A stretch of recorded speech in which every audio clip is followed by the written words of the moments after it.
Hello, can you all hear me? Yes. Yeah. I can go ahead. Okay. Yeah, sorry, I had a bit of technical trouble. Yes, my name is Andrew Mlenga. I'm a Zambian art historian and a lecturer in the fine art department at the Zambian Open University. So I've traveled all the way from Lusaka to Livingstone for this Zoom event, and it's given the opportunity to be. I'll be doing the introductions, which will be quite, I think, brief, and the participants will have a few short presentations, and that will be the order, I think, of today. So today's live Zoom event on the 23rd of February here in Livingstone. It's called African Incidentalism. So this is coming from between the Latham family celebrating a centenary of John Latham, a contemporary, sorry, a British conceptual artist who was born on the 23rd of February 1921, right here in Livingstone. So again, today, the 23rd of February 2021, Agnes and Lawrence Yombo of YY Art Studio and Gallery here in Livingstone are hosting an event that marks and maps the anniversary and relates it to creative initiatives in contemporary Livingstone. So in 1975, John Latham coined the phrase incidental person, an artist who engages in wider contexts such as industry, politics, and education, and is a resource and an instrument of change for future societies everywhere. So several years ago, the artist Anne Bean, also born in Livingstone,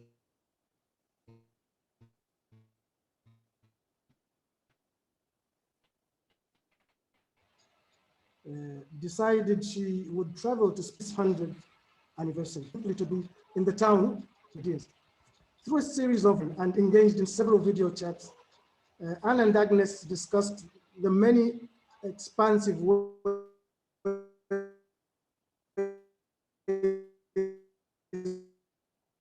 the artists can engage in response to the devastating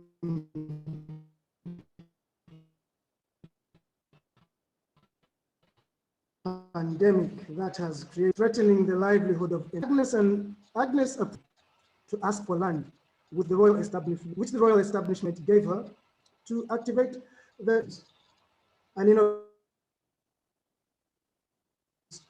with the planting of crops and trees and the training opportunities and employment. At the end of 2020, Anne realized with the ongoing COVID situation, the idea of traveling to Zambia was unrealistic. Anne Bean recognized, however, that she had in fact met the incidental person in Agnes. Anne became a member of the board for Creative Villages. One of the other board members, Deborah Hoover, in relation to the event, wrote to Agnes saying, "The Creatives Village provides inspiration, imagination, energy, and capacity building through the arts by envisioning community building through artistic creations. You are seeking radical positive change in livelihood and spirit.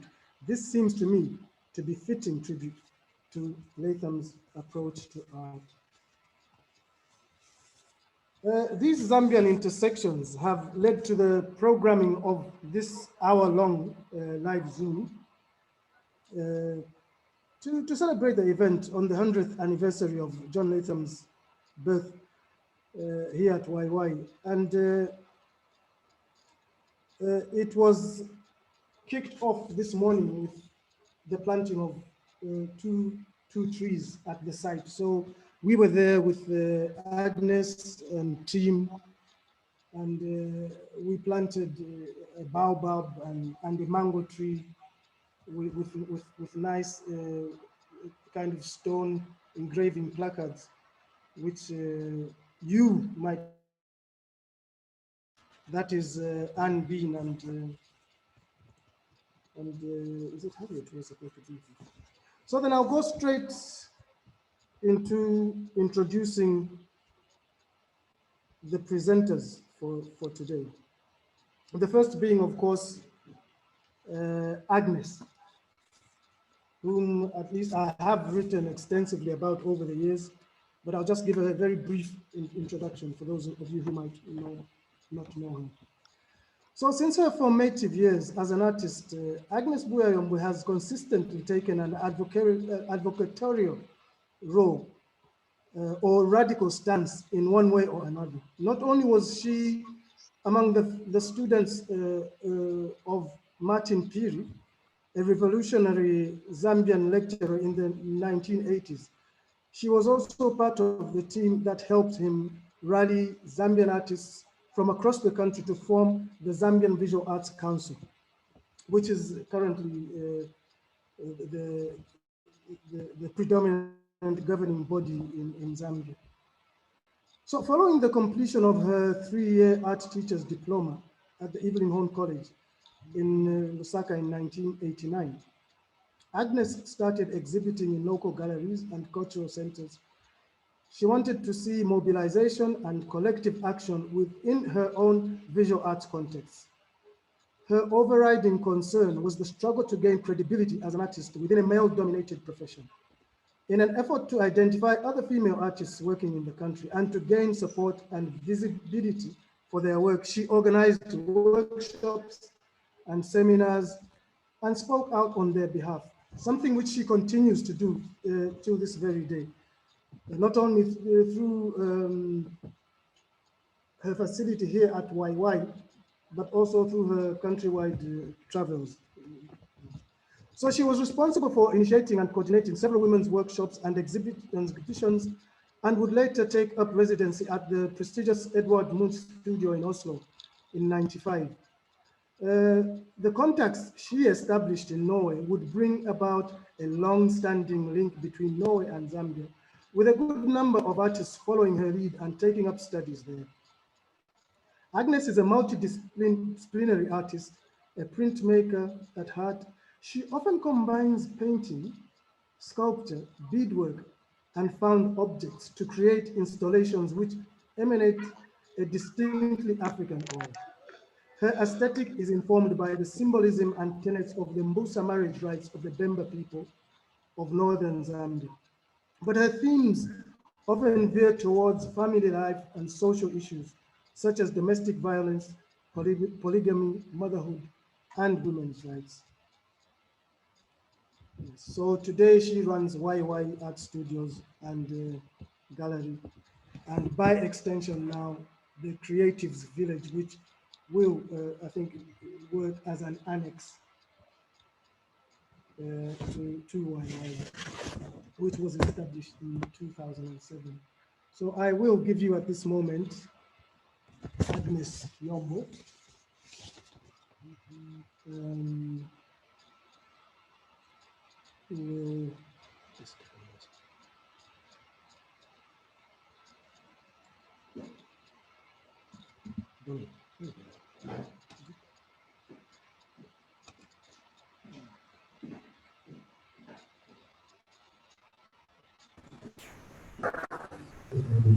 Hello, everyone. We are honored and humbled to be hosting John Latham 100th anniversary.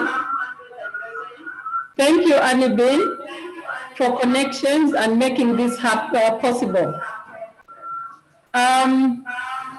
YY Creative Village is in Sichiasa Village A, 23 kilometers from Livingstone, and is one of the villages under Senior Chief Mukuni of the Leya people. Currently, we are building 2 rooms and a partial for a caretaker and an artist in residence. Work on the land started by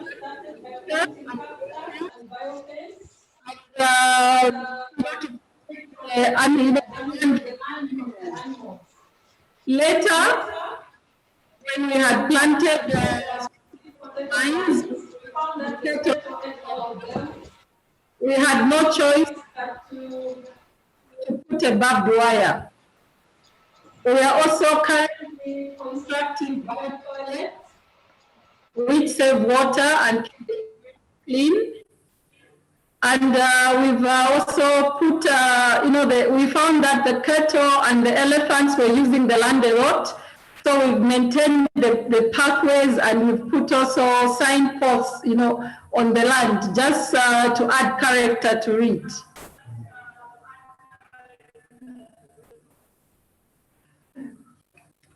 So we have a bit of challenges. Okay, this is the building which we are building, which Dominic has shared, which has 2 rooms, one for an artist in residence and one for a caretaker. The next image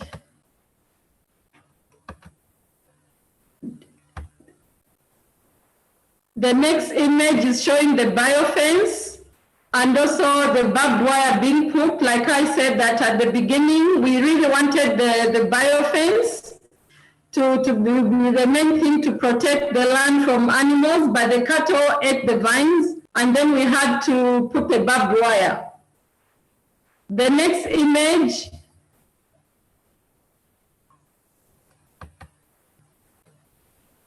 is showing the bio toilets, which are currently being constructed.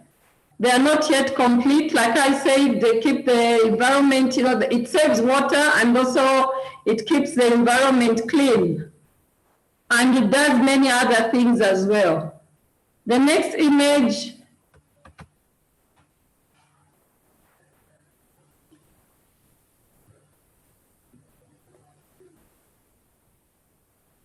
is showing the pathways, which I said we found elephants and cattle used to graze on this land.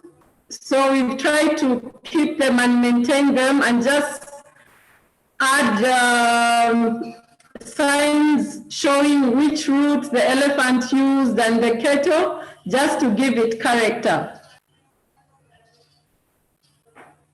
So this place is about 900 meters away from a borehole. So when it's not raining, we have challenges with the road, because the car cannot actually drive, because it cannot move on that path because of the sand. And also when building, we have to collect water from 900 meters away. So we use ox carts, which are also in the following images.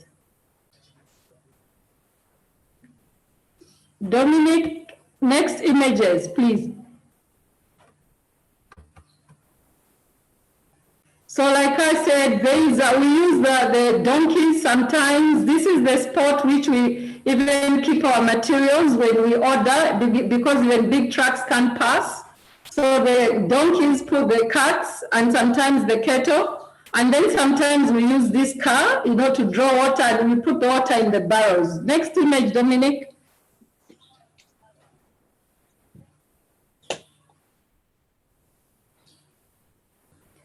So we've started collecting seedlings, assorted plants, for which we are going to plant at the village. And the girls and boys clubs are already collecting them from our yard and elsewhere and putting them in plastics.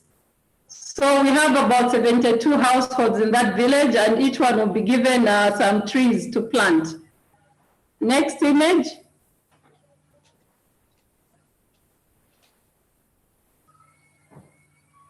We've planted assorted plants, like you can see in the images there, pumpkin, there is maize, and we also found a lot of indigenous fruit, which has actually started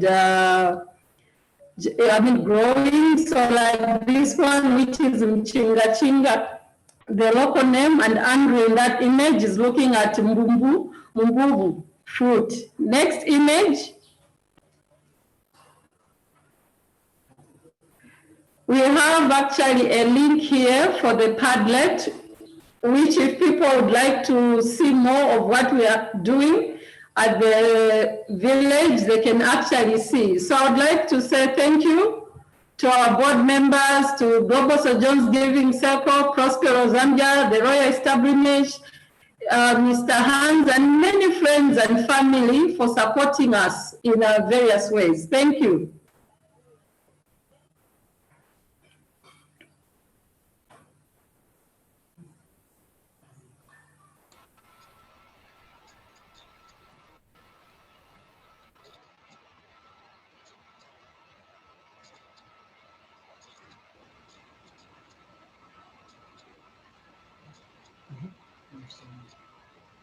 Okay.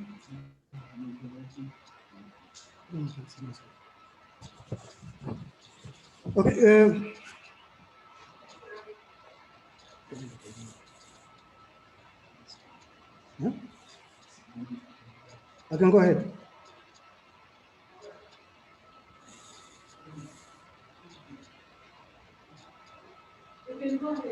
Oh, okay, thanks. So thanks, Agnes, for that presentation, which was, I think, quite comprehensive. So up next, we will have Dr. Noah Latham, son of John Latham and professor at University of Calgary, Department of Philosophy. So Noah Latham was born in 1952. He studied mathematics, music, and philosophy, and moved to the US in 1981. Received a PhD in philosophy at the University of California, Berkeley. He is currently Associate Professor of Philosophy at the University of Calgary. He writes on fundamentality, space and time, laws of nature, causation, the mind-body problem, consciousness, free will, meditation, and mystical experience, and is also author of a book, Know It 4, on the art and ideas of John Latham. I hope I got that correctly, Dot. Yes, you did. So welcome, Noah. Okay, thanks, yes. Well, since you mentioned my book, I'll just hold it up here. This is the thing that I wrote about John. And right behind me, you see, is one of his works, which is a book relief, which he gave to me and called it Noah's. So first of all, I want to thank you all for, especially Agnes and Anne, for organizing this event. It's wonderful to have this birthday tribute with the planting of the baobab tree and the carving of the stone, and also naming a studio after him, I heard. And it's also great to see the spirit of the incidental person flourishing in the creatives village.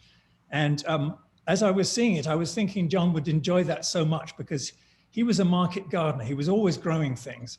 He had a huge vine growing in his studio.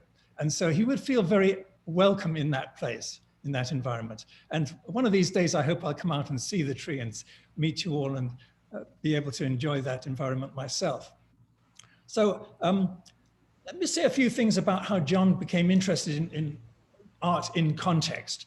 And the idea actually came from my mother, Barbara Stavini, while John was away in New York. And when he got back, they got together with a group of 4 other artists and started an organization called Artist Placement Group. That was in 1966. And the idea was to get placements, as they called it, and negotiate with industrialists, industries such as British Steel, Esso Petroleum, and to get them, to persuade them to employ an artist to work almost like a free scientific researcher. There would be free artists, not permissions to do anything in particular, to fulfill any pre-organized, pre-designed tasks, but to just interact with the industry and with the personnel on all levels, from the workers on the shop floor up to the management. And then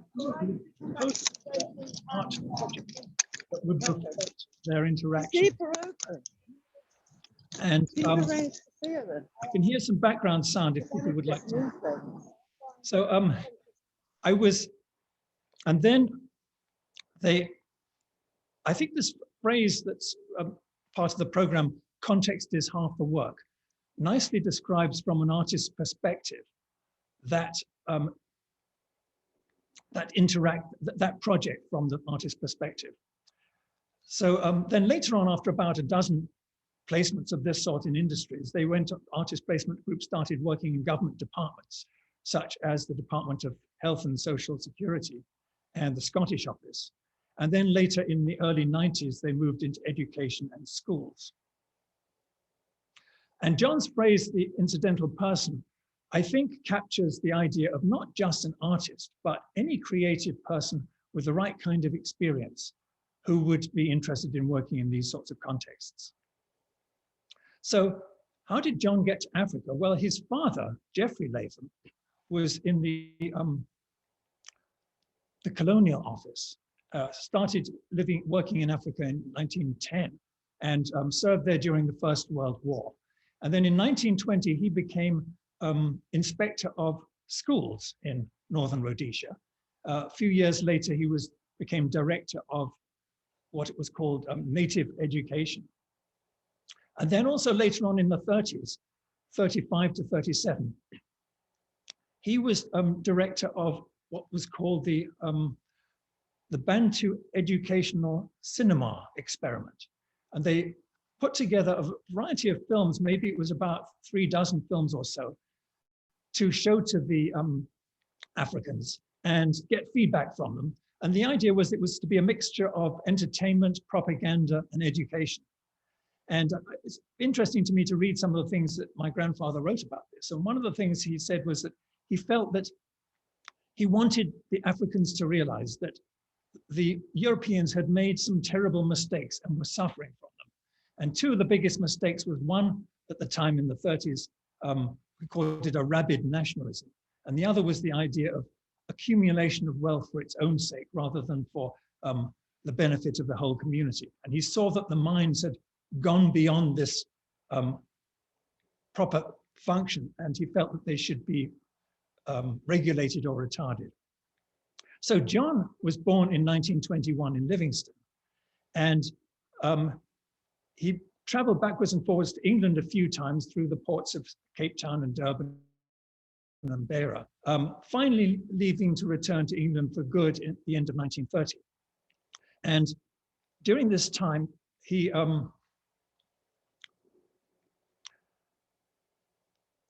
towards the end of his stay, he went with his sister, Celia, his older sister, to the school that she went to, which was in Bulawayo. It was a girls' school, St. Peter's, run by some nuns. And so that was one of the only things that I remember him telling me about his time in Africa. My mother, Barbara, used to tell us stories of her growing up in India, but unfortunately, John never did that. But he did tell us, he read to us some stories. He read Rudyard Kipling's Jassa stories, and he also read to us the stories of Kalulu the hare. And I have recently just reordered this wonderful book that we used to read, John used to read to us. And so I've reminded myself of these animals, that the polecat and the guinea fowl and the calabash of fat and the basket of meal. And also the story of that how the Zambians, they don't see a man in the moon as we grew up in Britain to see, but they see a hare in the moon. And so I've actually looked at images of the moon now, and I do see very clearly a hare's head with the 2 long ears. So that's enough from me, and I'll send you back now to Andrew.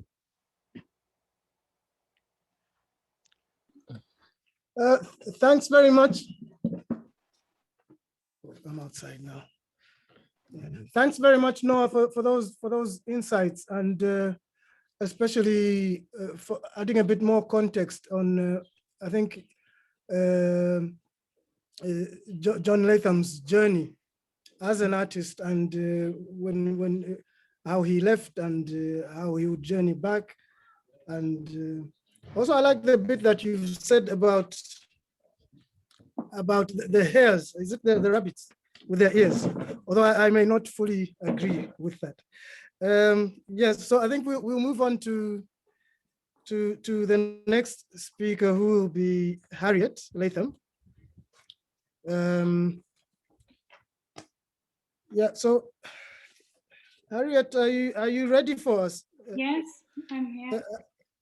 Okay. So Harriet Latham is an artist and the granddaughter of John Latham, and she completed her professional dance training at the London Contemporary Dance School and went to do a master's in creative practice at the Trinity Laban and Independence Dance School. She is a choreographer, movement director, interdisciplinary movement practitioner. In her artistic practice, Harriet explores conceptual ideas with the moving body and improvisation, the body leading the inquiry. She collaborates with artists from the fields such as film, photography, sound, and Harriet is also a part of the incidental unit, which formed after a series of incidental meetings. Yeah, that was initiated by Barbara Steveni and fellow artists.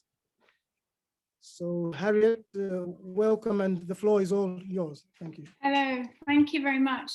Hello, everybody, and thank you for the invitation to say a few words. So I'm the granddaughter to both John and Barbara, and I'm so happy to be a part of this kind of special celebration and marking of such a wonderful junction and moment in time. And I think Anne was right when she described this to me as being miraculous and magical. And it certainly feels like that now.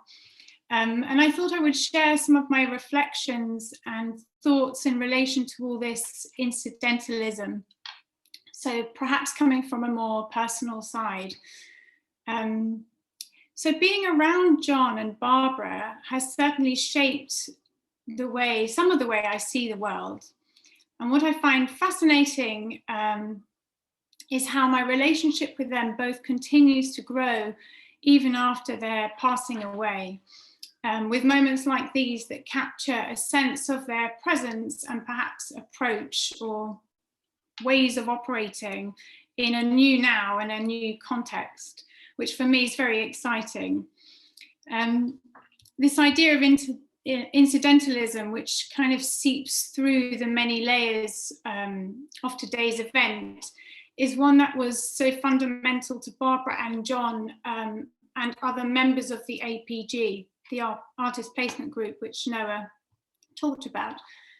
And I wanted to share that in the UK, I'm really happy that Barbara's drive, as well as her caring and collaborative nature, continues to operate through the incidental unit, which I am now a member of. The incidental unit is a kind of open coming together of artists and thinkers, curators, and some friends, which formed after a series of these meetings that Barbara initiated with others like Neil White, Tina O'Connell, Marsha Bradfield, and Gareth Bell-Jones. I think this was in 2016. So other than the incidental unit being a critically supportive yet kind of informal space to discuss key ideas, the connection and the legacy of APG with this complex nature of kind of social practice now, we've also become a kind of monthly ritual, a space that connects some of us more regularly, some of us kind of drop in and out, but there's a really stimulatingly diverse kind of group of thinkers and experience that comes together. And as well as Barbara's an extraordinary female presence, which certainly feels like it's been kind of almost renewed and redistributed amongst us. The IU, the Incidental Unit, has also put on a number of extraordinary activities nationally, which you can read and find out more about on the website, which I think I'll just pop into the chat a link, but it's incidentalunit.org if you'd like to kind of find out a bit more. So I've been reflecting on how fantastic Barbara was at bringing people together and making things really happen. And she talked about our work being carried forwards and referred to those around her as kind of like engines, future engines, she called us. So thank you, Anne and Agnes, for your positive spirit and good energy and putting this together. So I'm aware of at the moment, especially this sort of how precious it is for us to feel connected and in touch with one another. And so I'm really grateful for how this event is also marking the aliveness of such togetherness, as well as making this sort of rich scale of these weaving threads of connection come together. And it feels as though this coming together seems to sort of accumulate to something greater than its parts, highlighting various perspectives, realities and time bases. And I wanted to celebrate with you all this openness here to such a coexistence of multi-modes of view, I guess. And I hope that the Creatives Village can also feel and sense this sort of further reaching support. So I was also going to mention that what is so apparent for me in this kind of mapping of accumulative coincidences is how it in fact draws out the reverse. For me, instead, it's a sort of non-coincidence, or somehow there's a resonance between us and such dimensions, which, although it's unmeasurable, is kind of very much felt. And I think as a physical thinker, I can describe this resonance of dimensions to feel similar to being in an embodied state, but whilst somehow acknowledging the periphery of other possibilities yet found. And I imagine that the Creatives Village could welcome this kind of open curiosity to the unknown. And with the extraordinary spirit behind the Creatives Village and the incidental mapping together of these artists, I'm excited about how they'll carry it through with some of Barbara and John's presence. So I wanted to share something lastly that comes from the 1980 manifesto written, I think, by O&I. So this is post-APG, once it turned into O&I. And there are 6 points, and the third one, which really stands out for me at the moment, it says, the proper contribution of art to society is art.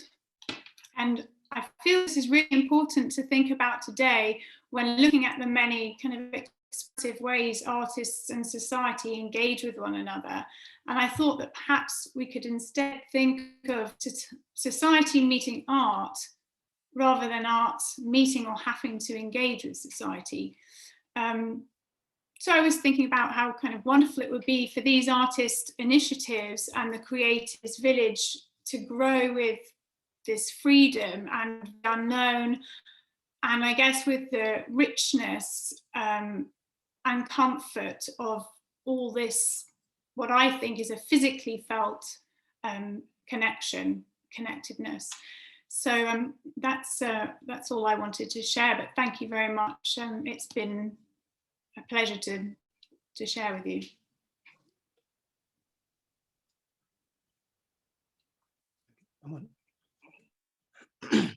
Thank you very much, Harriet. Harriet, thanks very much. I particularly Thank you. liked the bit on, coming together and coexistence, which is something we might be overlooking during these trying COVID times, you see, where we are kind of unable to travel, say, to travel abroad for these conferences and these symposiums.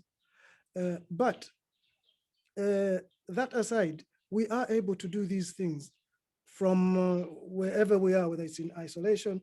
And strange enough, it's able to bring in more people on board who would have not necessarily been able to travel, because already we're hitting quite a number of participants from what I can view here.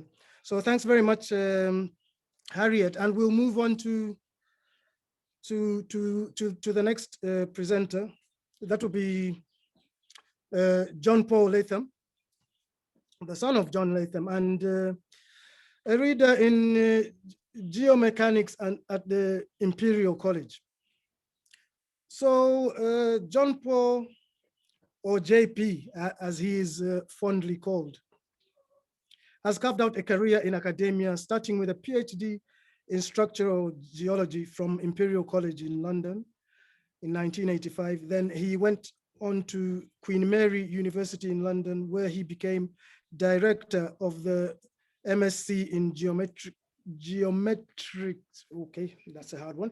He returned to Imperial College in 1999 and is now reader in geomechanics in the Department of Earth Sciences and Engineering.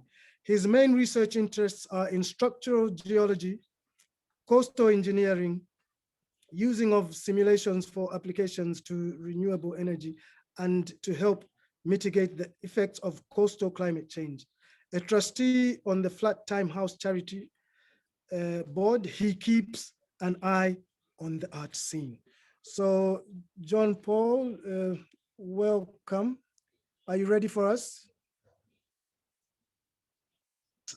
Yes, I think if you can hear me now, thank you very much Yes, for your introduction, Andrew.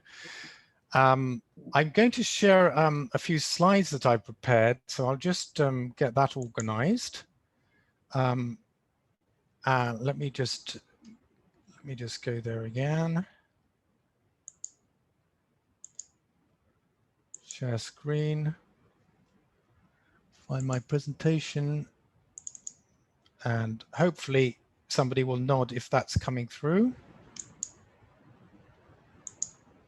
Can you see the screen? Yes, Harriet's nodding. Great. It's extraordinary being in a gathering where two of the speakers are my daughter and my brother.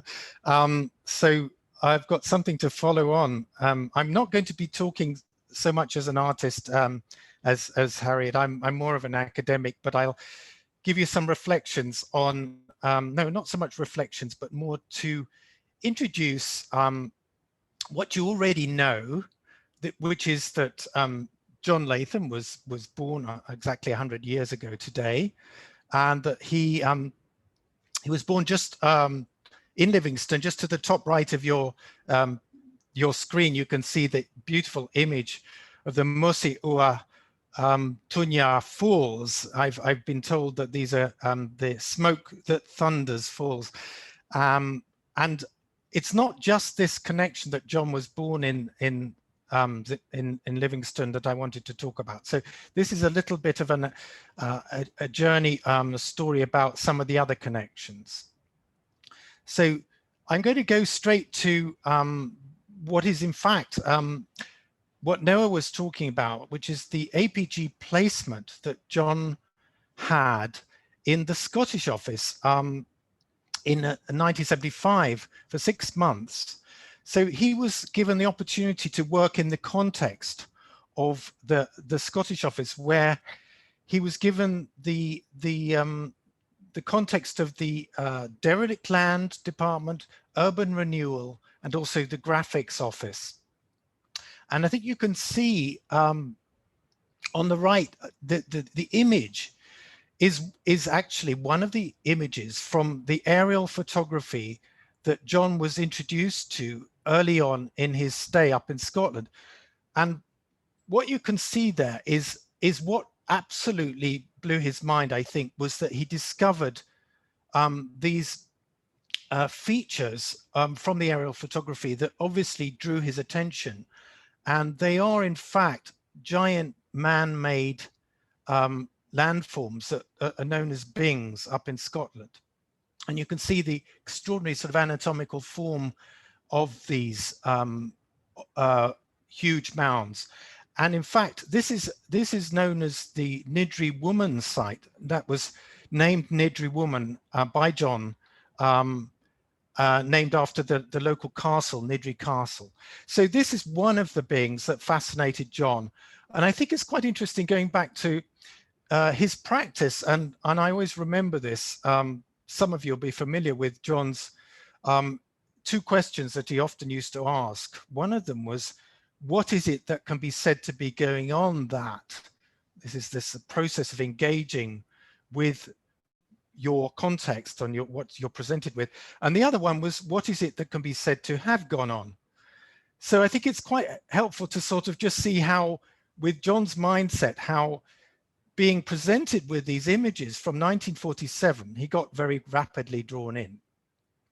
So I'm going to now move to show you the location. So this is up in Scotland. So if we now look at the south, just southwest of Edinburgh, you can see there's actually a village, a very old village from the 1100s called Livingstone that's now been turned into a new town called Livingstone. And that's absolutely coincidental. It's nothing to do with David Livingstone. And then you can see the red square at West Calder. Now that's, I put that there to mark the site of another bing called the Five Sisters bing. And this is an extraordinary feature. Before I go there, I'm just going to show you that there are actually a great many bings. All of these black dots mark a site, one of these huge landforms. So now we've got the opportunity to look at one of them, and courtesy of Google Earth, this is a very recent image from 2020, and you can see this glorious, it's almost like a three-dimensional butterfly. You can see the five kind of ribs with the tracks that run up from bottom to top. That would have been a track that would have had a truck taking up the material and been end dumped at the top. And apparently these five different directions were chosen depending on the wind direction, I discovered.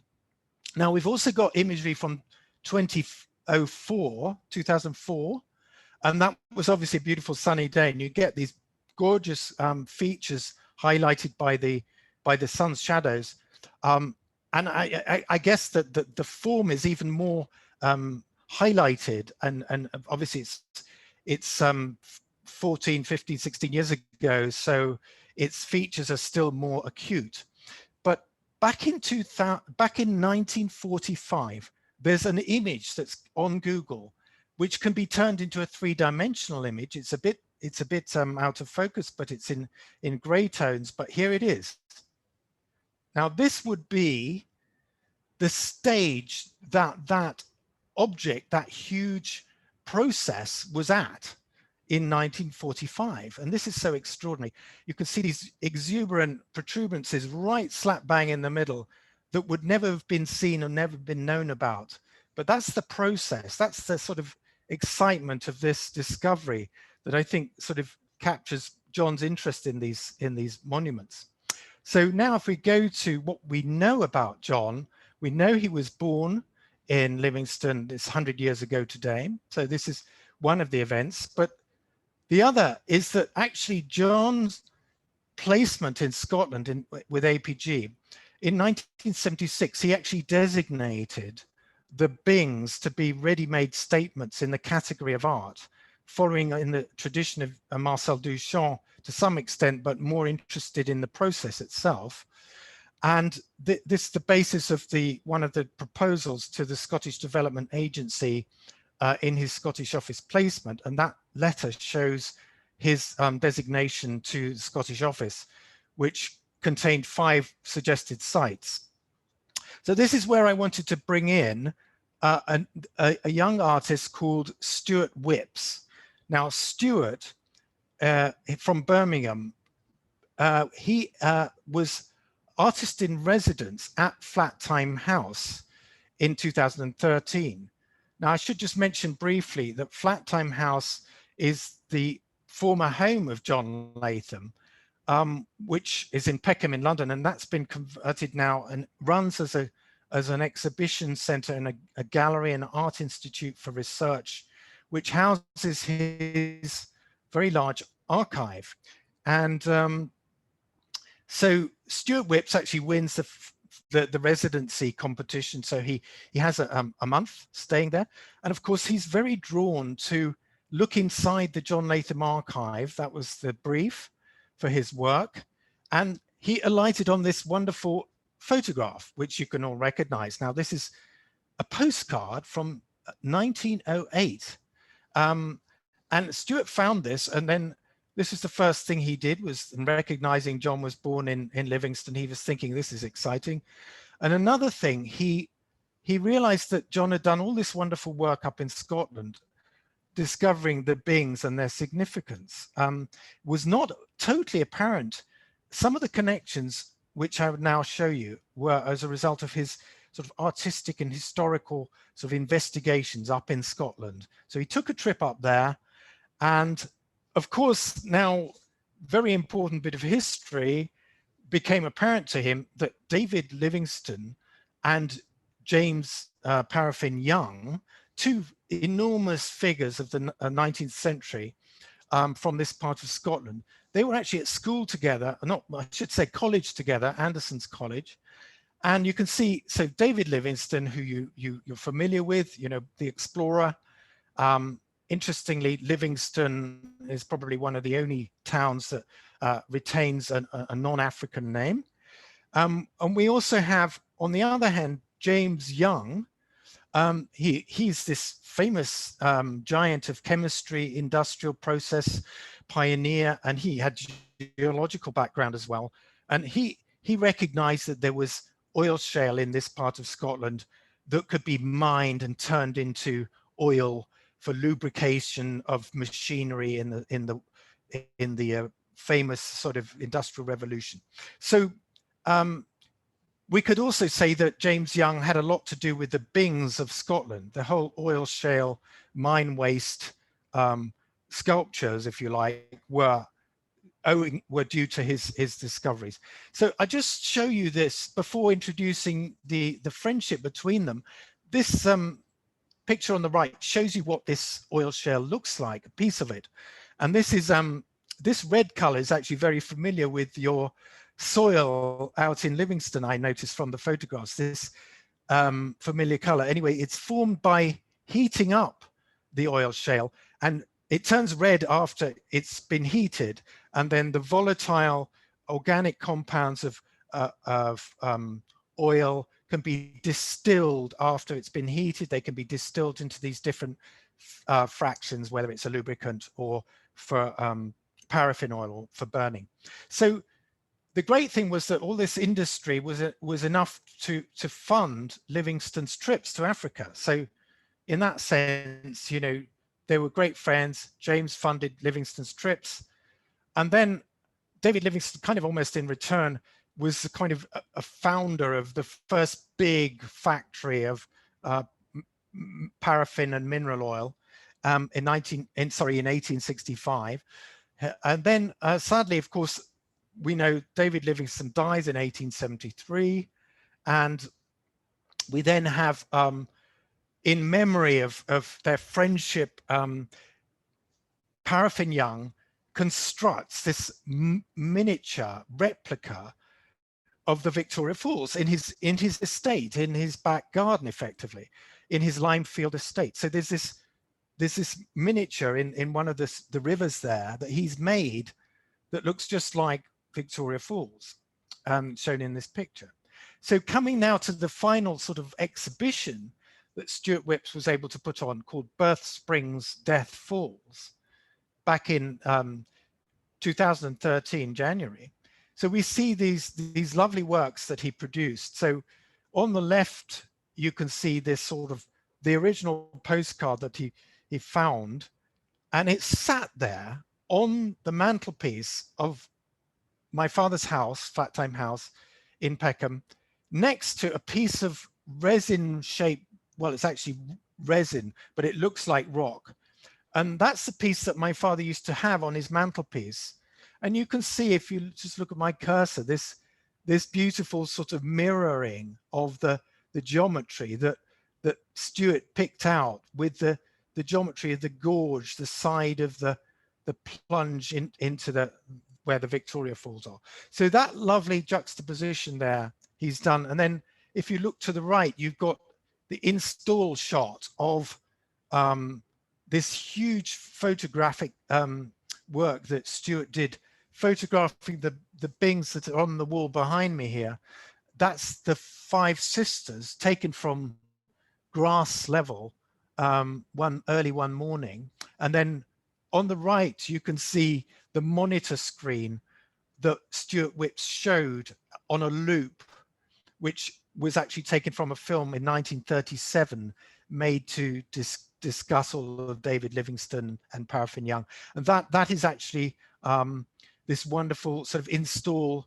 And these 2 artworks, the falls and that postcard arrangement, I think just brings together this wonderful connection that wasn't so apparent before actually Stuart brought that to light. And it was actually my wife Jenny that reminded me of this very, very significant show that we had at Flat Time House, where all these connections came together. So I found that very, very interesting, and I'm really grateful to be here to share that with you and show this nice extra link that exists. Thanks. That's it for now, and I'll put the screen back. Okay, are you back on screen?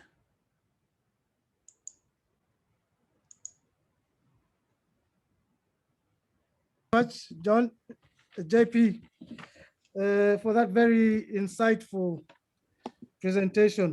For me, I think it also linked to the previous speakers in terms of it had kind of an overarching thematic metaphor around I think connecting, coexisting and being. So yeah, thanks very much for that. Thank you. So our next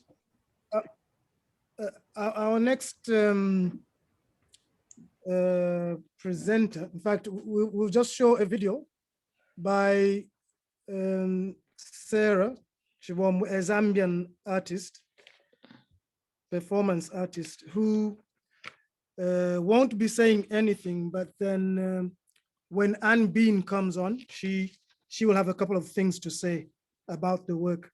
We'll just show the video, but then I'll introduce Sarah briefly. So Sarah Chibomwe was born in 1988.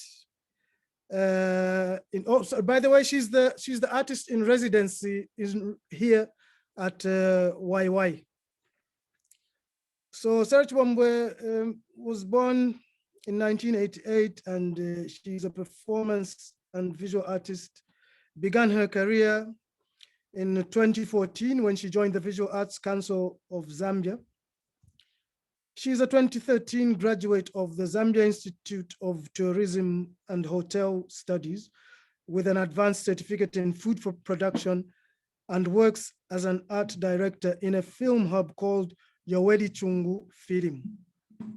She has participated in both local and international workshops, exhibitions such as the 2015 Insaka International Workshop, the 2016 L'Atelier competition, where she was one of the top 100. So this was a continent-wise, competition. And then she was also in the 2016 ASICO workshop in Addis Ababa, which was spearheaded by the late curator, famous from West Africa, BC Silva, quite influential. Those of you who follow contemporary African art might be familiar with that name. So now Sarah is currently being mentored by Annie Bean, Agnes Yombwe, Lawrence Yombwe, and Anawana Haloba, who is based in Norway. So then we'll go straight to the video. Let's enjoy this.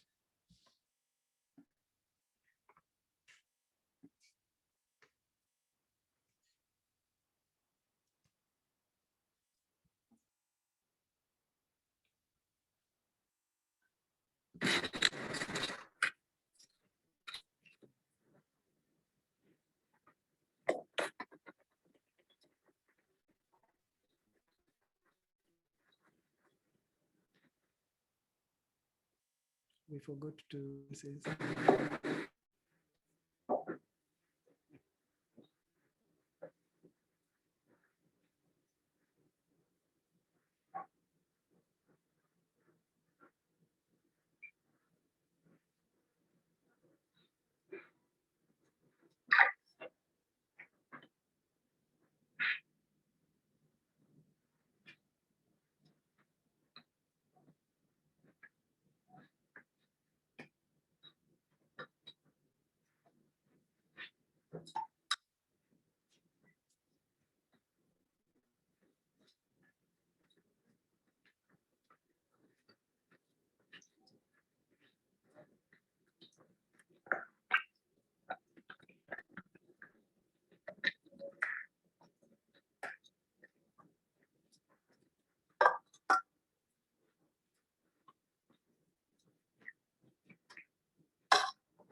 Okay, thank you very much. So quite an intense video we've just seen there by Sarah Chibomwe. Not for the squeamish, of course, but then Sarah won't be saying anything about it except our next speaker, Anne Bean, who has been mentoring Sarah. Like I said, Sarah has been, the performance for the video was done right here at YY Art Gallery and Studio in Livingstone. So I will introduce Anne Bean before, and then she will say something about Sarah. Yeah, Anne Bean was also born here in Livingstone in 1950. And she grew up here. She traveled to the UK in 1969 to study fine art at Reading University. She has shown work in numerous galleries, venues worldwide, including Hayward, Whitechapel, Serpentine, Institute of Contemporary Art, and the Royal Academy. She has been a visiting lecturer at many institutions, including Goldsmiths and Queen Mary University, Chelsea and Central St. Martin's College of Art, and the Royal College of Art. In a monograph on her work titled Self, ETC 2018, the writer Dominic Johnson wrote, Anne Bean is a noted international figure who has been working actively since the 1960s. The art of Anne Bean makes strange our sense of time, memory, language, the body, and identity, particularly through solo and collaborative performances, along with a vital continuum between art and life. So, Anne, are you ready for us? I'll hand it over to you. Anne Bean.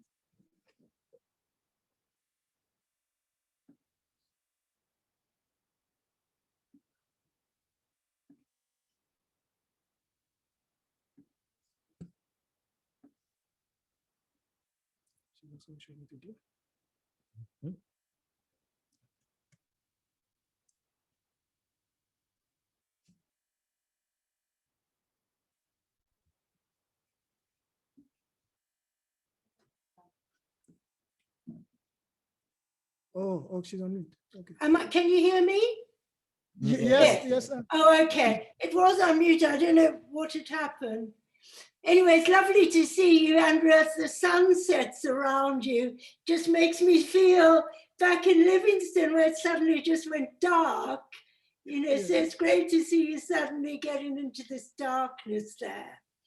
And my presentation's going to cover everybody's, I hope, with crossovers and connections. And I hope the film that's meant to come in comes in, but we'll just get over all those technicalities. And also one thing that Andrew didn't say was, if you want to hang out after, we'll have a very informal discussion if people want to throw any questions or thoughts around. So it should end in around 10 minutes time. Yeah, when I found out that John was born in Livingstone, Zambia, the same place as I had been born and grew up in, I wondered if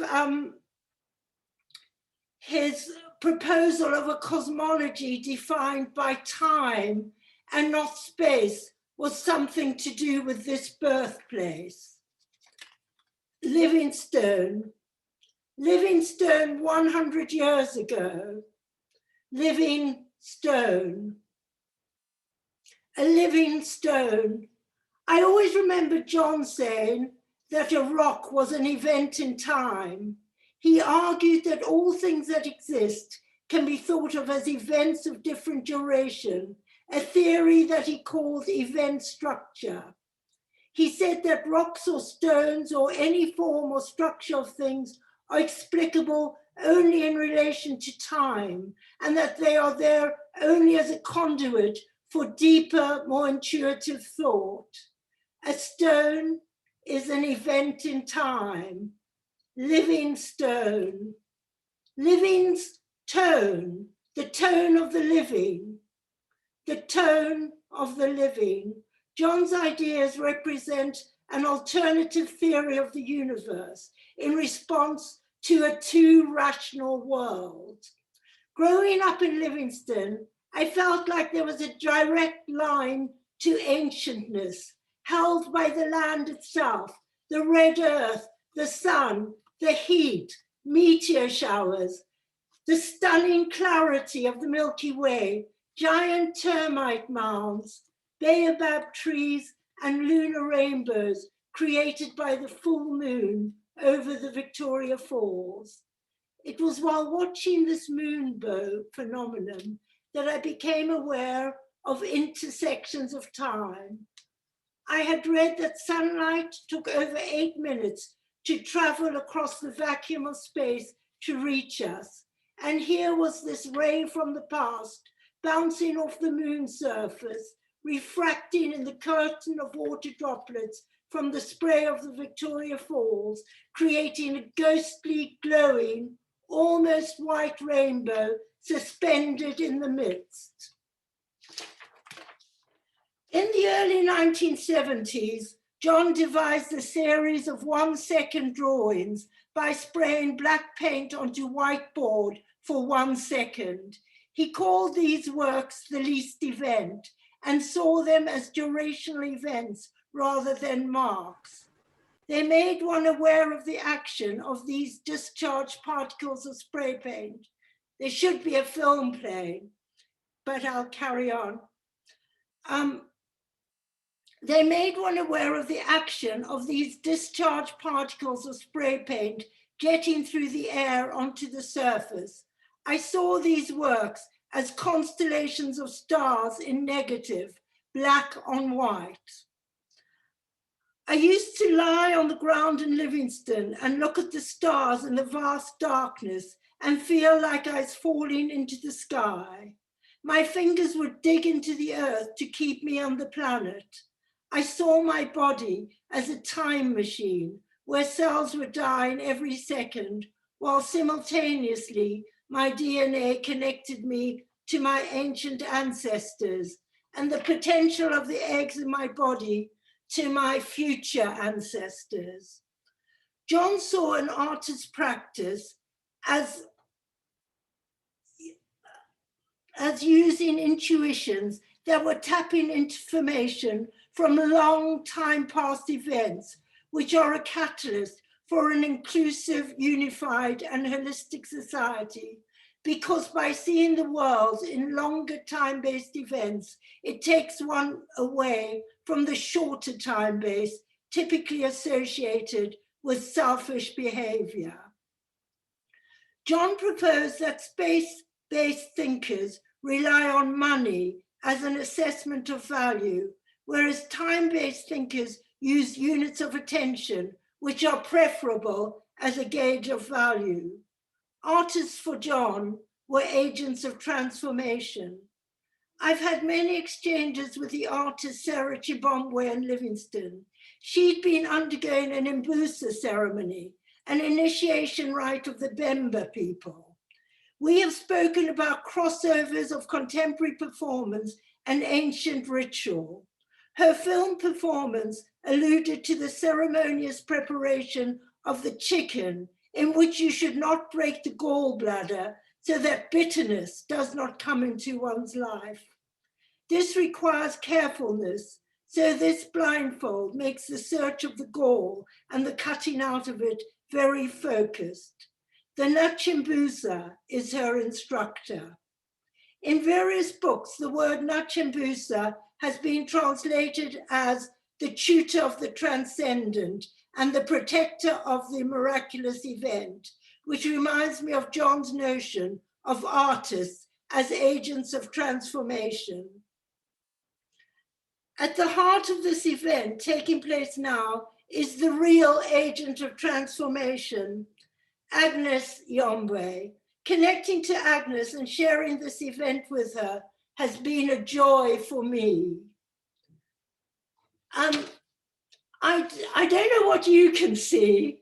I can see a friend from my birth time in Livingstone, Jenya Eljon, on the screen. I don't know what you can see. I don't know how come this has happened.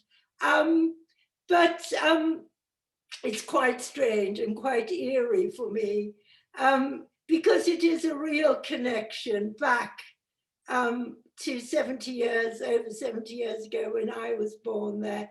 And what you should have been seeing was a film of me dancing with a chair, which I did when I arrived in the UK from Zambia. And I was in a room completely alone. And there was a chair there and very little else. And I suddenly recognized that the chair was made of wood and the seat of the chair was made of straw, grass. And I suddenly thought to myself, this wood was once in a forest and this grass was once growing in a field. And they seemed suddenly to come alive to me. And I suddenly felt I'm very alone, but this chair felt like a kin spirit to me. So this is one of the frames, but we'll leave the film. We won't play the film now. Dominic, you can just leave the film. Yes, like I said, we can have a discussion afterwards about all these interconnections. But as Harriet did say, I have found this whole connection and this thought of coming to Zambia 100 years after John's birth there and finding some situation which would make the incidental person feel very real and authentic happen. And Agnes has certainly allowed this to be a really authentic experience. So thank you.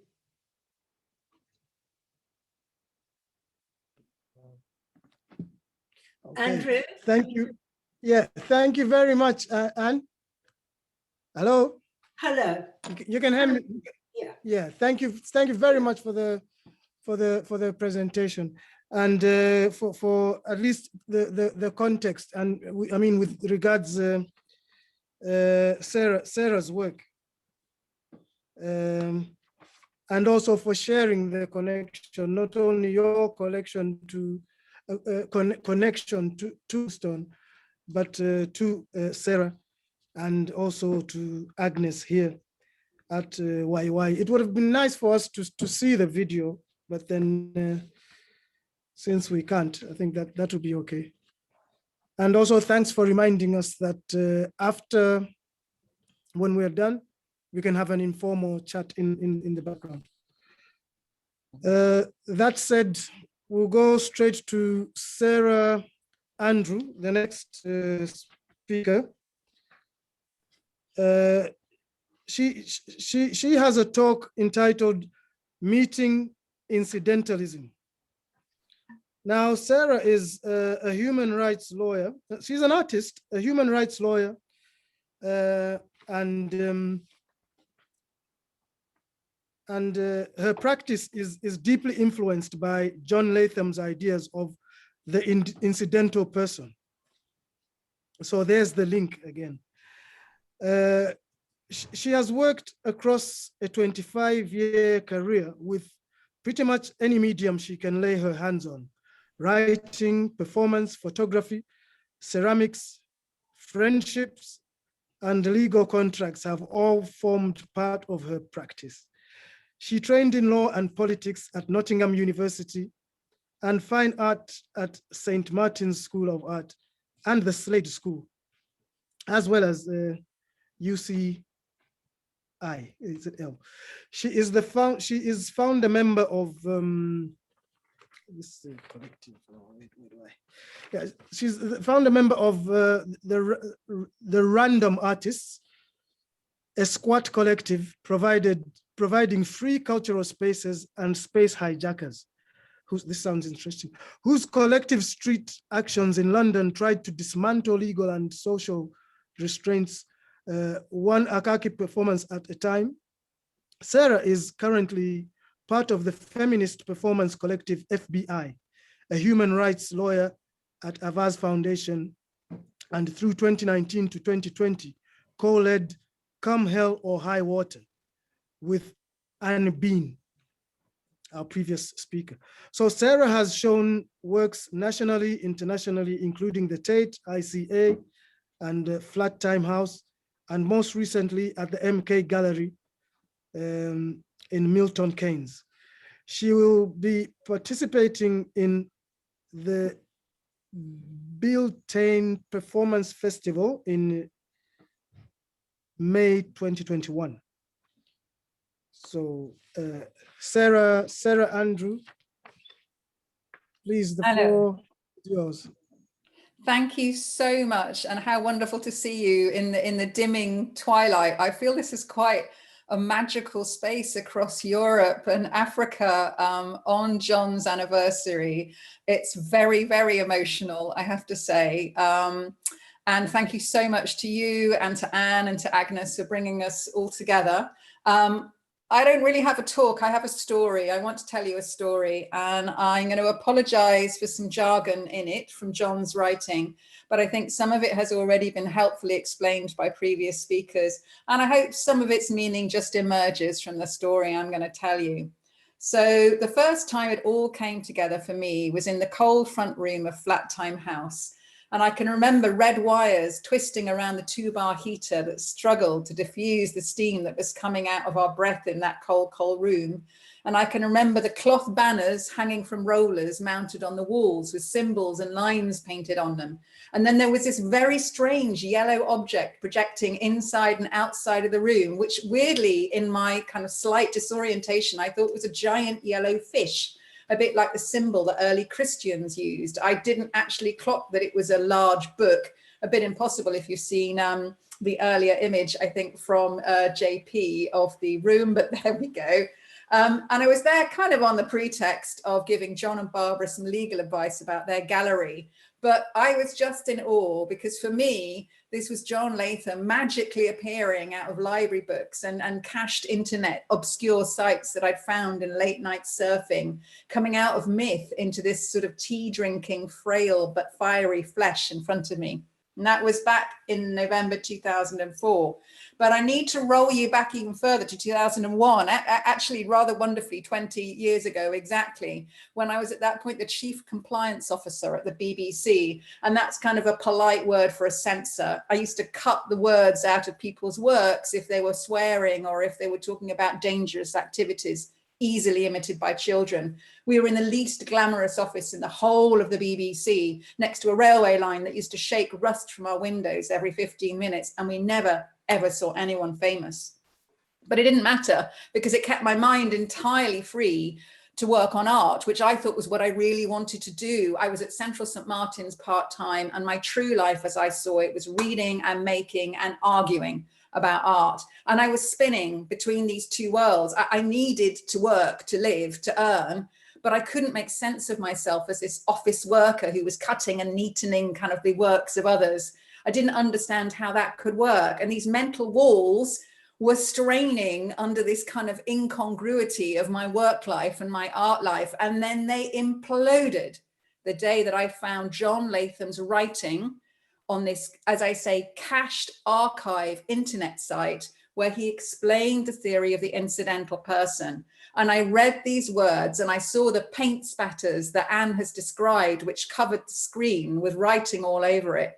And I realized that what was inside my computer was a promise, the promise of the incidental person, this person who stands at a point in a triangle where, if you like, you have the two fixed points. And for my case, the two fixed points were my office life and my art life. But then there is this incidental person at the point of the triangle outside of those two who can plot an independent, separate course through those, perceptible only to the incidental person.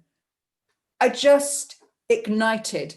I went back into my office and I locked the door and I started filming myself, throwing the papers all around the office. And I posed in front of my computer as a 14th century spy, and I took on the language and the clothing for a day of another female spy from the court of Louis XIV. I started going to meetings and giving my answers to questions in blank verse, but it was kind of barely perceptible blank verse. It just drew very strange looks. And I started swapping the pictures, the official pictures of the newscasters that were all outside the BBC newsroom, with my pictures dressed as an 18th century brigadier still sitting at my desk. All of this was happening, and I was trying to also feed my office life back into my art life. So I started to make songs out of the words that I was cutting from the pop videos I was censoring. And then I decided to reverse that process and start to release songs that should have been banned or cut, using art critique as a justification in my email, saying, yes, release this one on Radio 1, it's all going to be fine. And all of this I explained. I'm sorry, I can't go into more detail. If I had time, and I don't, I'd describe how that small art action of releasing a song triggered a series of events, such as the song reaching #1 in the UK pop charts, and that triggered a debate on the legalization of the possession of dope in the Houses of Parliament, because the song was all about smoking dope. And then that led to its temporary removal from its category as a Class A criminal illegal drug. Now, all of this I explained to John in a rush, just like that, on that chilly first encounter back in 2004. And then it started to come together. John confirmed my scattered understanding, and he deepened it with his explanation of the rollers.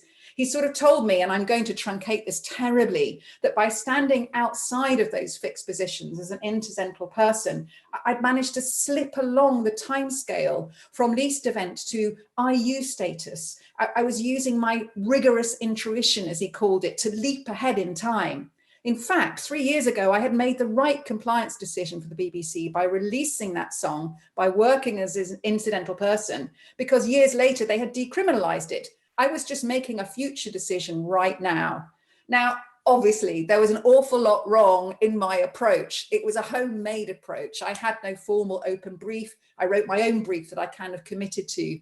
But lastly, glory of glories, and despite the lack of open brief, John in front of me blew a least event onto a sheet of paper, and he stamped it. And he confirmed on that spot that, yes, I wasn't crazy. I wasn't just spinning in an orbit in an obscure rusting office in West London. I was committed to my own brief, and I had IP status.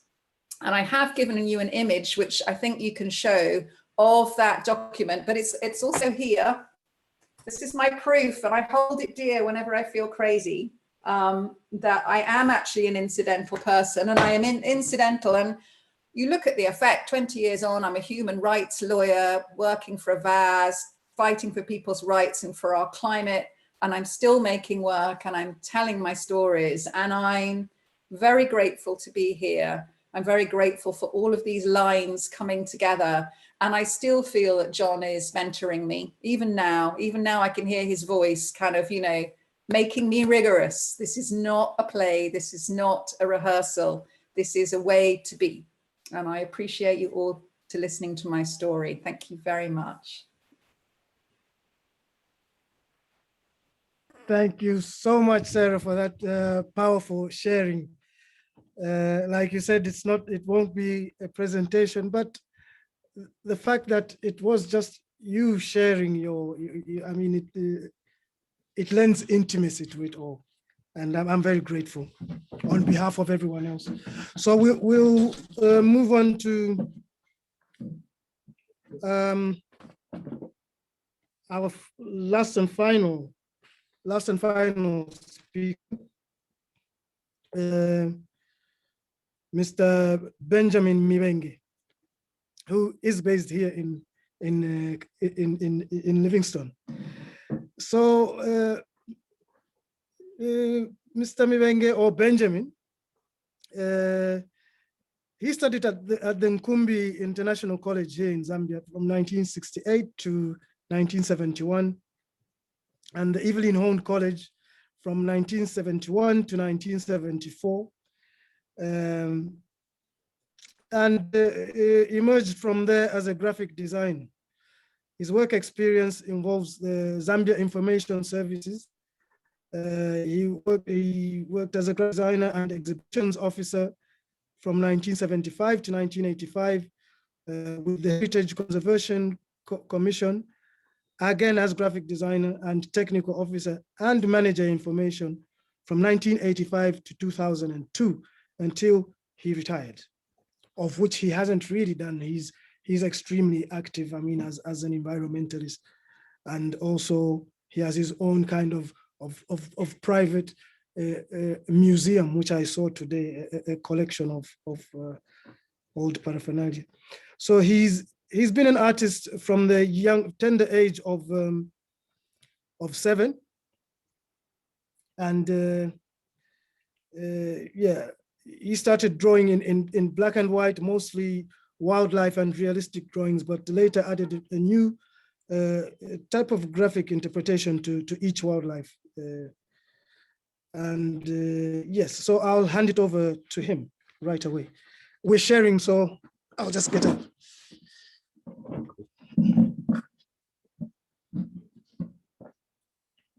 Hello, everyone. I hope you can hear me.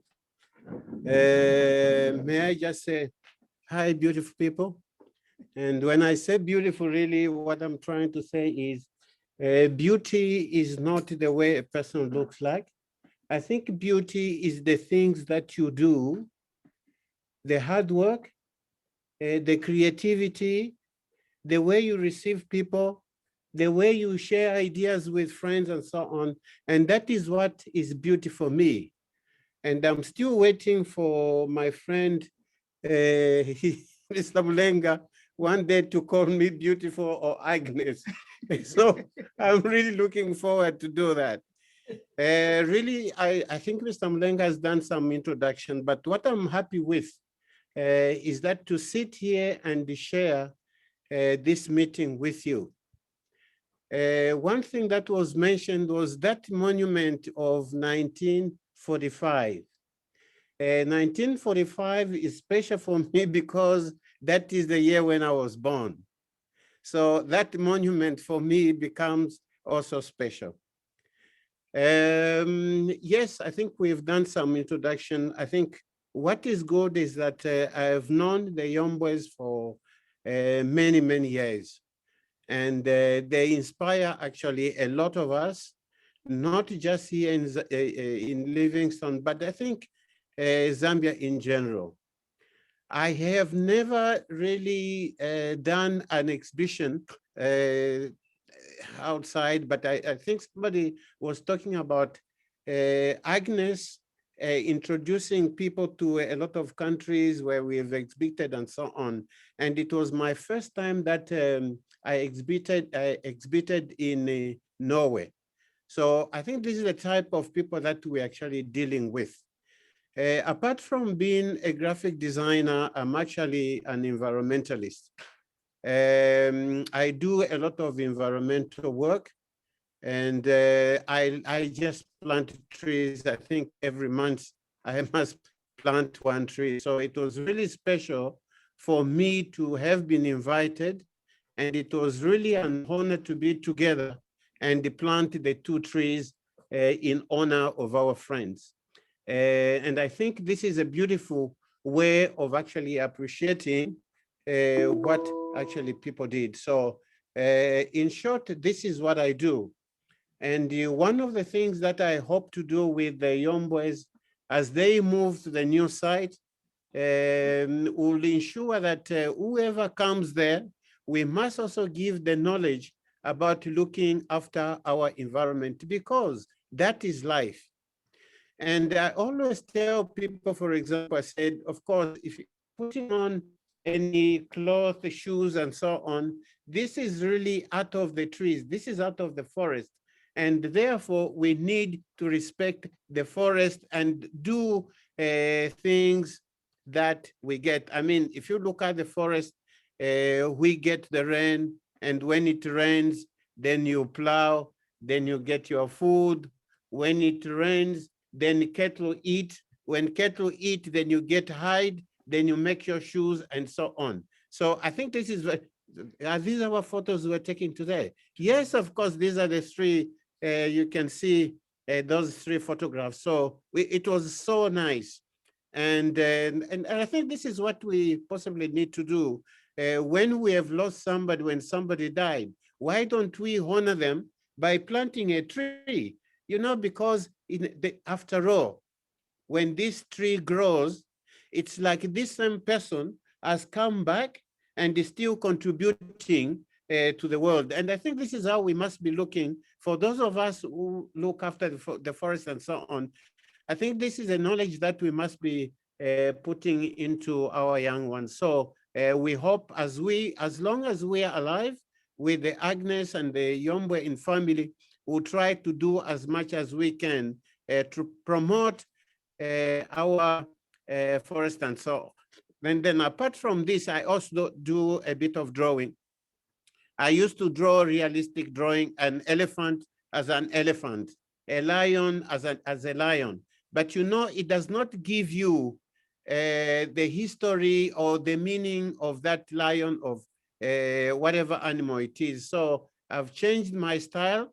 For example, if I talk about an elephant, we have a story that our ancestors believed that an elephant is composed of different carcasses. You can get a chunk of a meat here, which is of a lion, of a chameleon. Think of whatever animal, it was all there in an elephant. And therefore, because of that, people never wanted to make a mistake to eat anything from the elephant, because you may end up eating a chunk of a meat, which is of a dog or a snake or whatever. So I think this is how I'm doing my illustration today, and most of them are just in black and white. And I think my young man will be able to show a couple of them. And I think this is what I do, but I think what is important for me is this family, is this big family, what is the citizen all? Out there and all is a sign of wisdom. But here it is possibly different. But I think what we're trying to do is to change that scenario, because if there is one of the best bird that I have here is an all because of what it does. It snakes, it reduces the number of chameleons and things like that. So I think this is what we are trying to promote to our young ones. But I think generally, this is what I am. And I hope as years come by, we should be able to meet. And please, when you are here, we'll ensure that you plant some trees. So thank you so much for listening.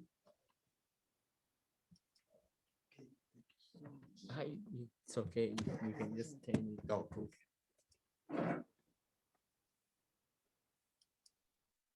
okay, so yeah, thanks very much, Mr. Mibengi, for that, for sharing. And he was actually guiding us in terms of the planting of the trees today at the Creatives Village, where we did a baobab and a mango tree, like I said earlier. So I think this brings us now to the end of today's Zoom meeting. And I shall therefore be wrapping it up, because I think we've gone beyond the 1 hour and 1.5 hour mark, unless I needed some further instructions, as in terms of whether we're going to carry on in the background or with everyone who is still signed in. Yes, so perhaps question time. 5 minutes or so.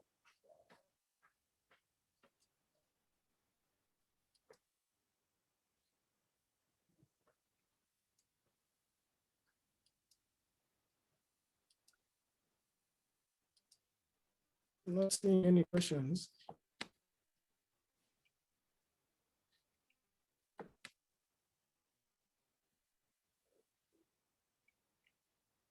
Okay.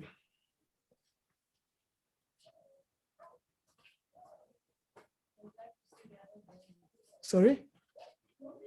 Dominic, we do.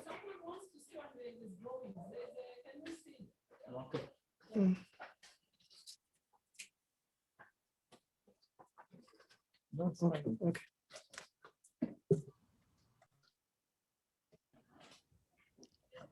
Well, I have a question. Yes, while please. people are getting ready to ask questions, because that image of the owl reminded me of something my grandfather always used to say when I'd been clumsy. He used to say, gum owl, gum owl.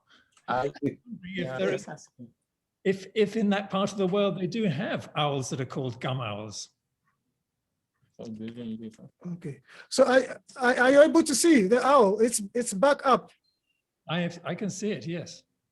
You can see it. Okay. So I'll just give it to Benjamin just to, because he has a few more, so he can just slide through. And I might also share a link to an article I had written about him a couple of years back, if that's okay. So, So you can just this one? yes.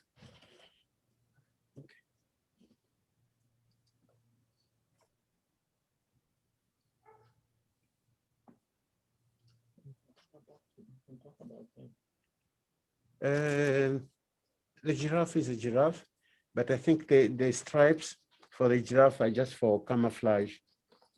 So inside the giraffe, I've just done a few animals, those camouflage between the trees and so on. These are the realistic drawings. This is what I started with earlier on. But I mean, this is the baboon that you see. I mean, so what? So it doesn't make much meaning or difference. So I think that's why I'm saying I changed it to, well, that is a python. Naturally, people don't like snakes. For some reason I don't understand. People say a snake is dangerous. I don't believe that, because if, for example, I keep on telling people, say, you go to the hospital like here in Livingstone and ask the doctors how many people have been bitten by snakes. You may find 0. But ask the same doctor how many human beings have actually killed some other human beings. It's almost every day. So who is dangerous there? Is it a snake or human being? I think we are more dangerous than anything else. So, but in the python, what I've done is the works that it does, it reduces the number of various small animals. We also get medicines from snakes and so on. Those are the details that I actually tried in the python. Can we move to another one?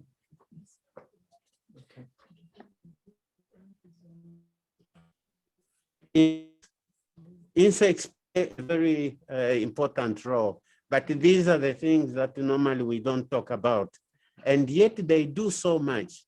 And I keep on telling people, I said, for example, for you to be able to get an elephant to that size, you need a termite, for example, because it is a termite that breaks things in the soil to make the soil rich, for grass to grow, for the elephant to eat. So that is the relationship that we have. So all the insects in this world have a purpose in this world. So I've drawn there a lot of various insects and so on, but the termite for me is something that is really special. Where do I go? Mandela, yes. What I've done is what I think Mandela was. So those are the things that I've put in. He was a father, he was a sportsman, he was a freedom fighter, a lot of things. Originally, I'd meant this for the World Cup in South Africa, but I was not able to get there, so I'm still keeping it. This one. The warthog. This again, the people say beauty is in the eyes of the beholder. So for me, that is beautiful. You cannot call that animal because of what it has to say it is ugly. There's never a thing like that. All those protruding things and so on make the warthog really a special something. And I keep on telling people, I said, if you look at me, I have a big nose. I've got big lips. But my wife don't see it that way. So I think that is also special. So who are you to tell somebody that you're actually ugly? There is never a thing like that in the world. As long as it is a creation of something, it is actually beautiful. So that is the warthog.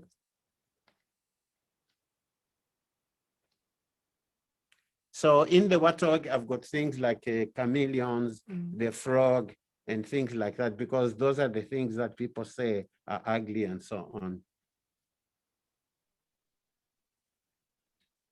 Next. Okay. I think second. I think we are done, no? Yes. Okay. So those are the few, I think there are a couple of them, but I'm sure we can see them later. I'm just going to say, I've managed to get an image of John Latham's least event spray painting on my background. And I was moved to do it because I just really visually saw parallels between this and the owl image you started with. I don't know why, they just seem to resonate. The marks on the page making up the owl, and then the shape and the form of John's painting. Somehow there seemed to be a connection there. I don't know if it's only in my emotional eye or if it's really there, but I just thought I'd put it up there for people to see that the weird orange stuff is my hair that for some reason is showing through the background. But that's a picture of the image that John gave me on the day that I was describing. Cool.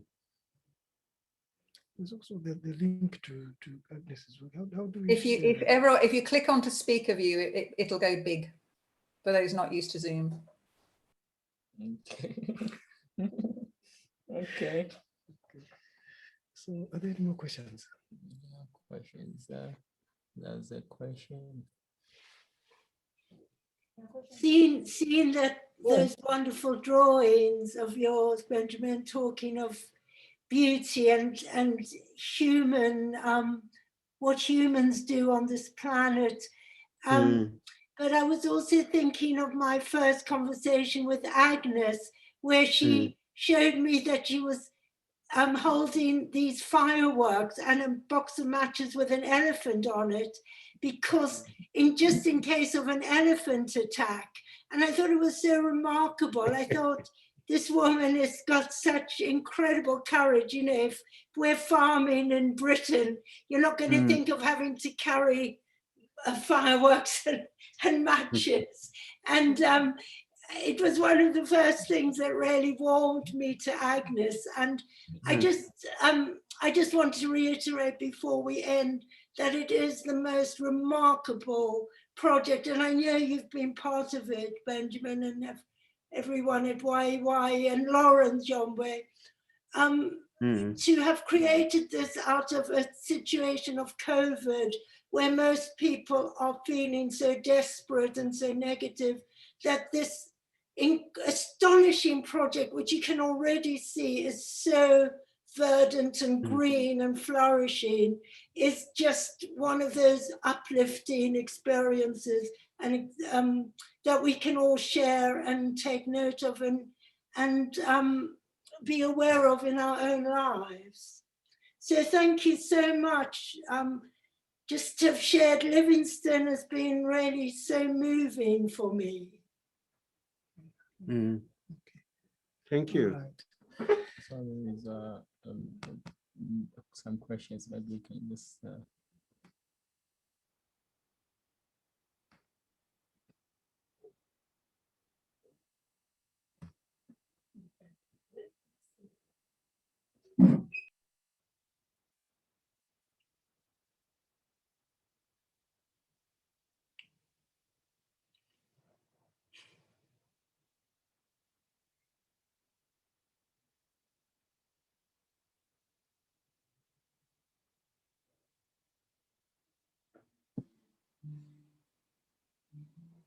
Hi.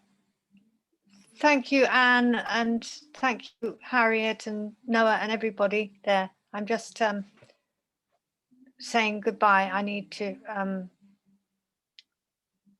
thank you for a beautiful afternoon, and best wishes with all of you. Follow on, keep going, keep going. Hi, Zen. Hi, yes, Bye. lovely, bye. See you soon. Want to say bye to everyone? Sorry. Do you want to say bye-bye? I don't know. I've not said anything at all. Thank you so much. I've been an intense follower of John Latham's ideas, particularly artist placement group, since the 70s, and it has certainly determined my professional work with artists and my own research into the possibilities for artists undertaking what I consider to be practice-based PhDs, i.e. not subject to theoretical construction or literature searches so much as their own powers of independent quasi-philosophical thought. So thanks to John Latham, totally inspiring.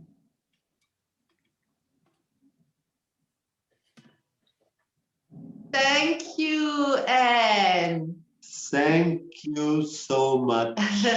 Viva África, desde España. Almost there. Bye-bye. Bye. Bye to Spain, Barcelona. Bye. We love you. Meow. Bye to everybody. Bye. Where's this Okay, young man? okay, so I think, Oh, there you go. okay. I think I'll have to. Can you hear me? Okay. Oh, I didn't. Yes, please.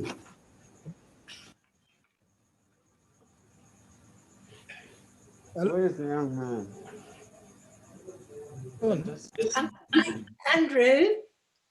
Yes? Can I just say one thing that talking to Sarah Chibomwe, I don't know if any of you know this, but John Latham ate a book of art criticism of Greenberg with his students. And Sarah said, I sent her a book about John Latham, and she said that that inspired her so much to be able to challenge given opinions and to be able to be her own self in her work. And she describes herself as a choreographer. Okay, so who's on? Yeah. Yeah, no, thanks for, oh, who is it?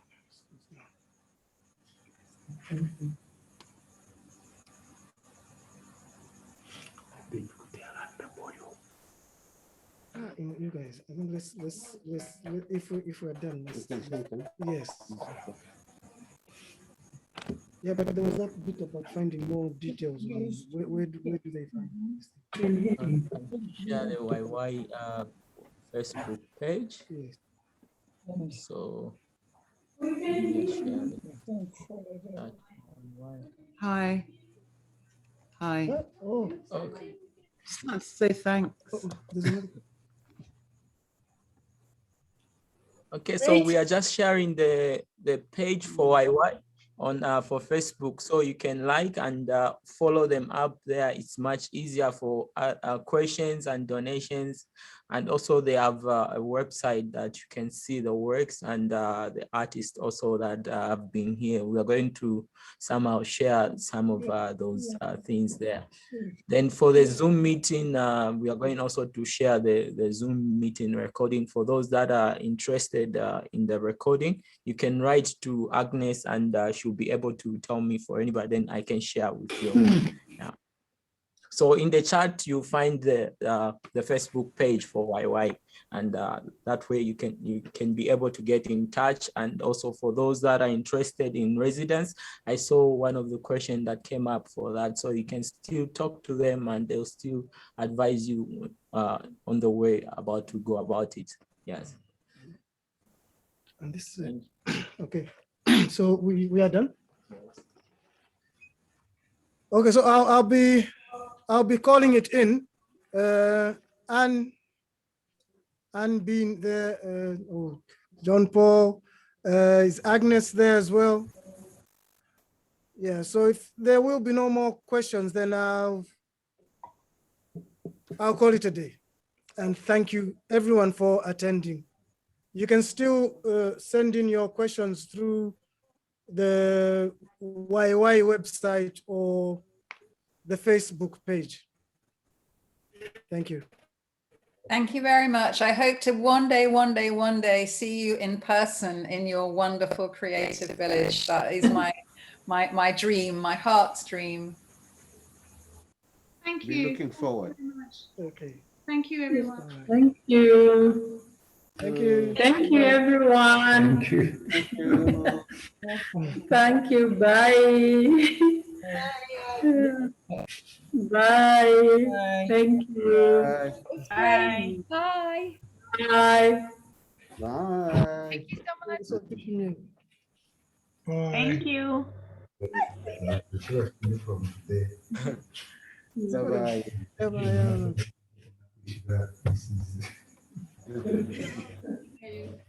to all.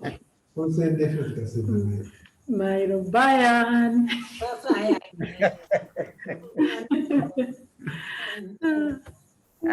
And are we meeting up later? Jopo, bye. And everyone, bye. Bye-bye. Bye. Bye, everyone. Bye-bye. Bye. And Bye, Anne. Hey, Kirsten. I was talking to Anne. Hi, Anne. Hello. Sarah. It's Sarah. Hi, Sarah. Hi. We'll talk afterwards.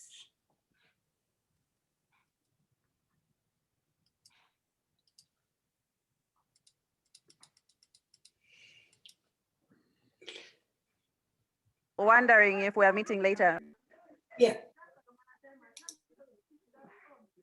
Sorry, my network cut. I was just wondering to say, are we meeting later?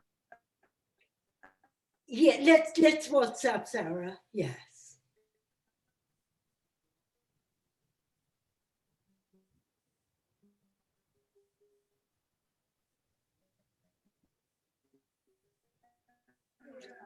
Bye, Noah. Bye, Anne. Thank you so much. It was so brilliant to have those early reminiscences and think of John's father there doing all those works really actively as part of the community. Yes, it's been interesting to try to discover some of that. He's written quite a lot. So I was reading that with interest. Hi, Anne. Thank you so much for organising this absolutely incredible event. I've enjoyed it so much, and I just wanted to kind of suggest that maybe we can keep some sort of conversation going, because if there's a way that Flat Tone House could help something further come out of this, we'd love to be involved. Well, it would be wonderful. Yeah, that would be really great. Because I see this as a beginning, not an end, or, it's really the first steps of connections. Definitely. Maybe we can have another conversation at some point. Yes, cool. All right. Thanks so much. Thank you. See you soon. See you. Bye-bye. Bye.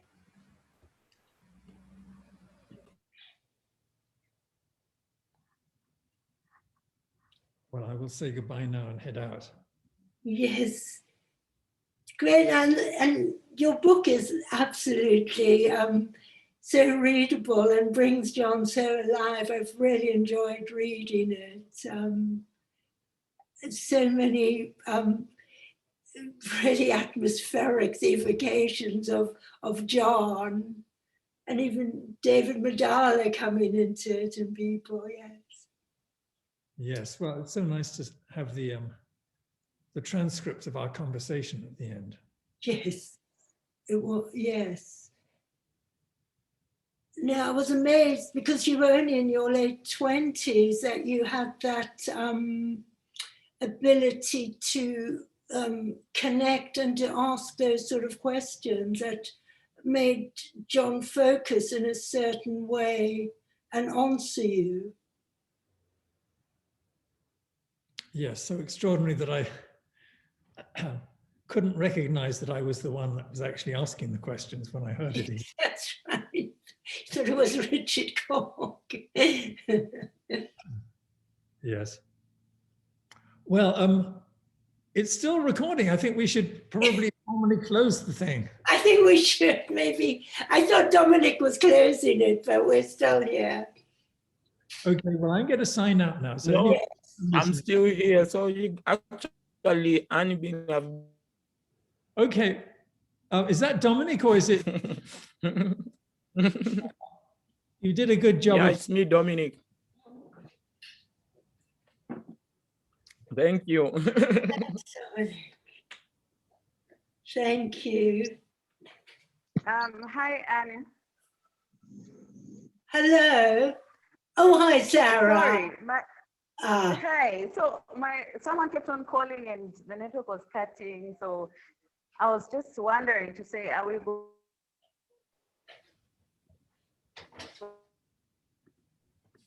Photograph you do?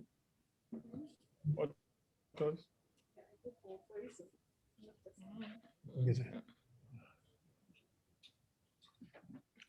For a reason. Okay. Going to have a conversation. Do we continue the conversation? I'm able to. Can you hear me? Anne? It froze, Sarah. Oh, okay.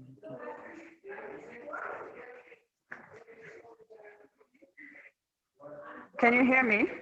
Yes. Yes, maybe okay. I'm sorry. Let's talk afterwards, yeah? Okay, so we can talk like on WhatsApp? Yeah, let's talk on WhatsApp. That would be great. Yeah. Okay. All right. Thanks. Then we'll meet up later. Bye. Bye.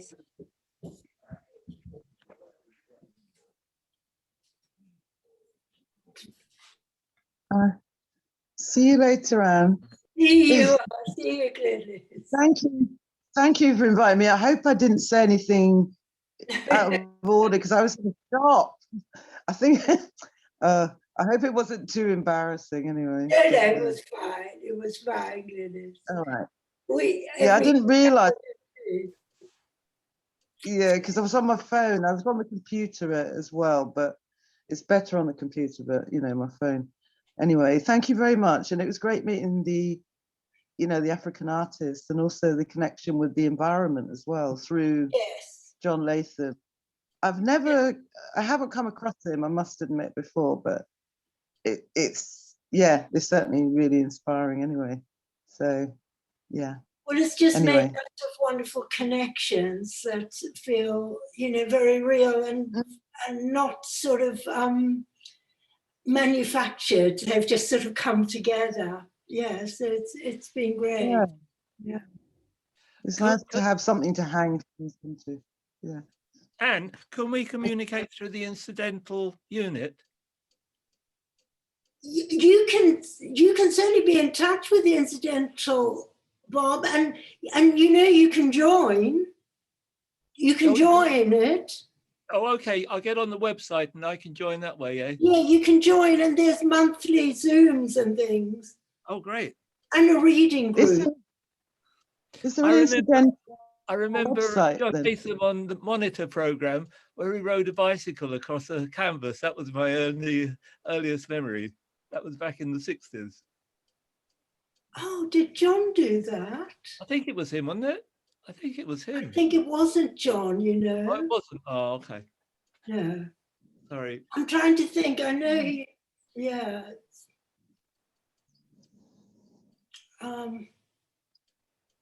Yes, it wasn't John. Oh, okay. Thought it might have been. Okay, thank So you. is it still? Is it still like a movement and a sort of? Well, it obviously is. The ideas are still alive, but it's got a bigger sort of manifestation as well in the world.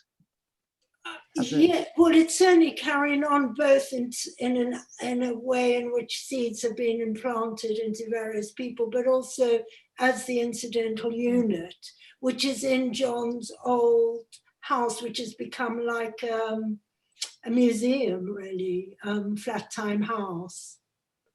So if you looked up incidental unit, you would find it. About him and stuff. Yes. Yeah. How did you come across it? His ideas, was that because of your connection with Zambia? No, it was no Zambia. I was amazed to find John was born in Zambia. It was just a lot of, that interconnectivity, really grapevine of artists in the early 70s. I knew David Madala, for instance, and David Toop and Paul Burwell, who and John Carlisle Reedy. Yes. So I went to some of the early meetings. Yeah, yeah. And a big manifestation at Riverside Studios. I mean, could you say, I know this is a big leap, but could you say there's a link between incidentalism and sort of anti-racism? I know that's a big leap. But I think John's notion, like I said in my talk, when you think of a time-based universe, you just get this much longer structure, and it opens you Hang up. on, sorry. My cuckoo clock's going off. I can't. Oh, it's very suitable. I think it opens up to notions where things like racism just don't have a hold. They're just not relevant in that time-based structure. People wouldn't be racists, basically. So it wouldn't have to be an issue, is how I see it. I don't know what John would say.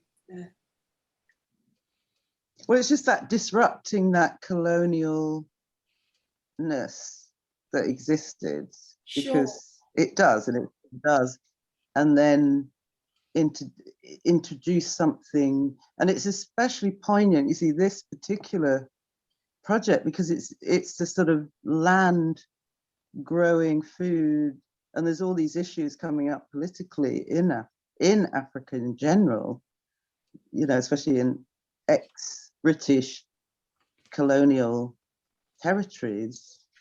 And I love that play you did on Livingstone, living tone, because it's the tone under which we all live. And this link with environmental, and then the people on this Zoom, being into social justice and stuff like that, which it all, and this also, the film of because I missed some of it. I was trying to sort out my shopping and this, that, and the other, but I saw the bit where she was taking apart the chicken, and there was a sort of thing about, for me, it resonated because I didn't understand all the meaning necessarily, including the blindfold, but I reckon that was a sort of teaching thing. But this whole thing about how many of us in the West do that with chickens, pick out, know how to look for the gallbladder, say. It's that, to me, because I'm an ex-nurse, I'm interested in biology, and I'm looking at, how kids, say, are taught science, and how they, if the biology teacher gave you a chicken and said, like, look, what's it all made of? And then there's a significance of it's not just a chicken, it's like we're not just humans made up of our bits where we've got a spiritual, and it's that spiritual connection that really, you know, I'm really trying to examine at the moment. Yes. So we haven't, you know, and this incidental stuff seems to be quite interesting in exploring that sort of notion, really. Because I'm a photographer. Yes. Yeah. Can I ask you a question, Anne? What would John say? Is sound time-based or sound-based or space-based?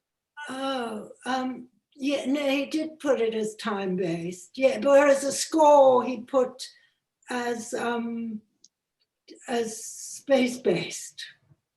But oh, it straddles. Yeah, yes. Okay. I mean, there is, in fact, the book that Noah was talking about, this book is available from Flat Time House, and he actually talks about the very thing you're asking me, placing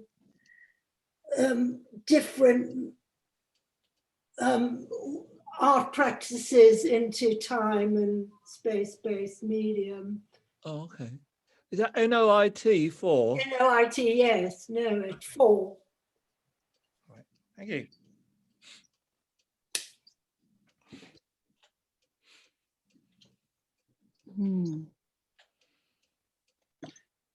So people seem to be hanging on here. Yeah, it's interesting. I thought they were just going to cut us off, but somehow we seem to be left at the party, the stragglers.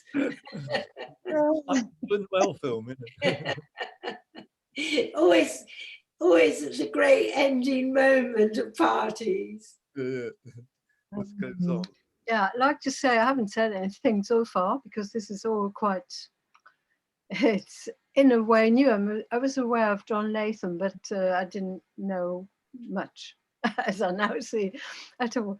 But I'm very interested in this incidental unit that was mentioned, right? So I could go online and have a look and possibly join. You could definitely join. Yes, they're very open for people joining. Yes.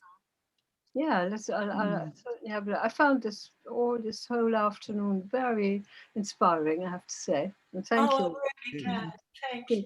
Yeah. I'm more like an accidental artist. I've come to art very late and I'm kind of totally self-taught, but I'm enjoying it immensely. So I think John would like the idea of an accidental artist also.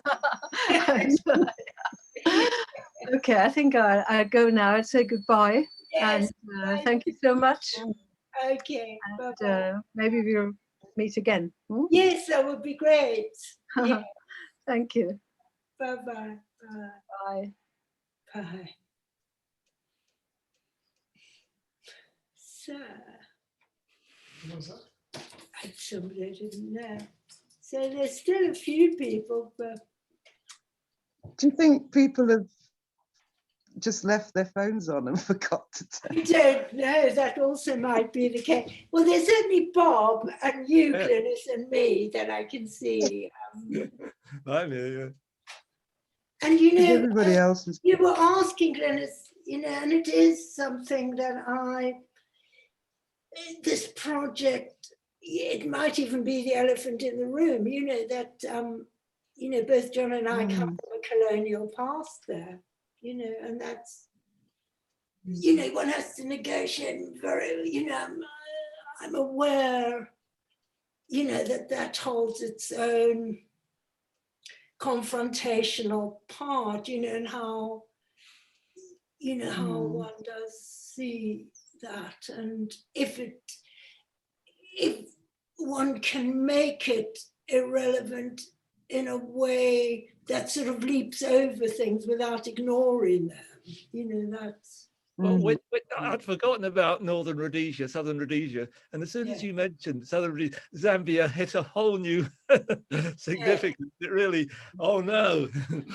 Yes, no, it's true. It's true. So you know, I mean, I feel like a large part of myself, you know, if I was going to identify, I feel Zambian, you know, really, more than anything. But you know what that means is, you know, just very complex. Central Africa. Central, yeah. But I think it is difficult, isn't it? It's tricky. Because I know a few people now who were brought up in Africa, you know, whose parents got jobs in, you know, during the 60s, 70s, until the empire, you know, until they became independent, really. So then, but then there's obviously still connections. But yeah, it's always interesting, and it's always interesting to see African artists as well, because that's something that, you know, you don't always see them. You know, I remember there was an exhibition in Manchester a few years ago, and that was 61 African artists, and there was some in Africa 95. There was a load of people, a load of exhibitions when I was living in, no, I wasn't living in London, but there was a lot of stuff there. So that's interesting. And I'm also part of, I've been going to a lot of environmental summits, you know, like the COP26 and things like that, and climate change, permaculture as well, and regenerative farming. And there's a lot of people from Africa, from South America, from Australia, all over the world, including artists who are talking about, you know, how they're trying to negotiate the new sort of, you know, because, and it's so good to have some art, you know, some people who are they're just artists rather than activists. Or, you know, because when you do your art in relation to activism, sometimes it you know, it comes out as more sort of but it's how to deal with things without, yeah, as you say, there's always an elephant in the room. How do you do it, but in a very interesting way, you know, not just say, oh, this is racist, or this is anti-racist, or this is, you know, these sort of slogans, but, you know, because of course, in terms of Black history, this has all been looked at as well in a critical way, but it's about moving in between those two extremes, isn't it, I suppose. And I have to do that because I'm mixed race as well, so I'm half European and half, so I'm, you know, part of my history is, part of my other history is, you know, from a different perspective. So I'd like to have a long conversation about that at some point, Glynis, because it always intrigues me, that identification.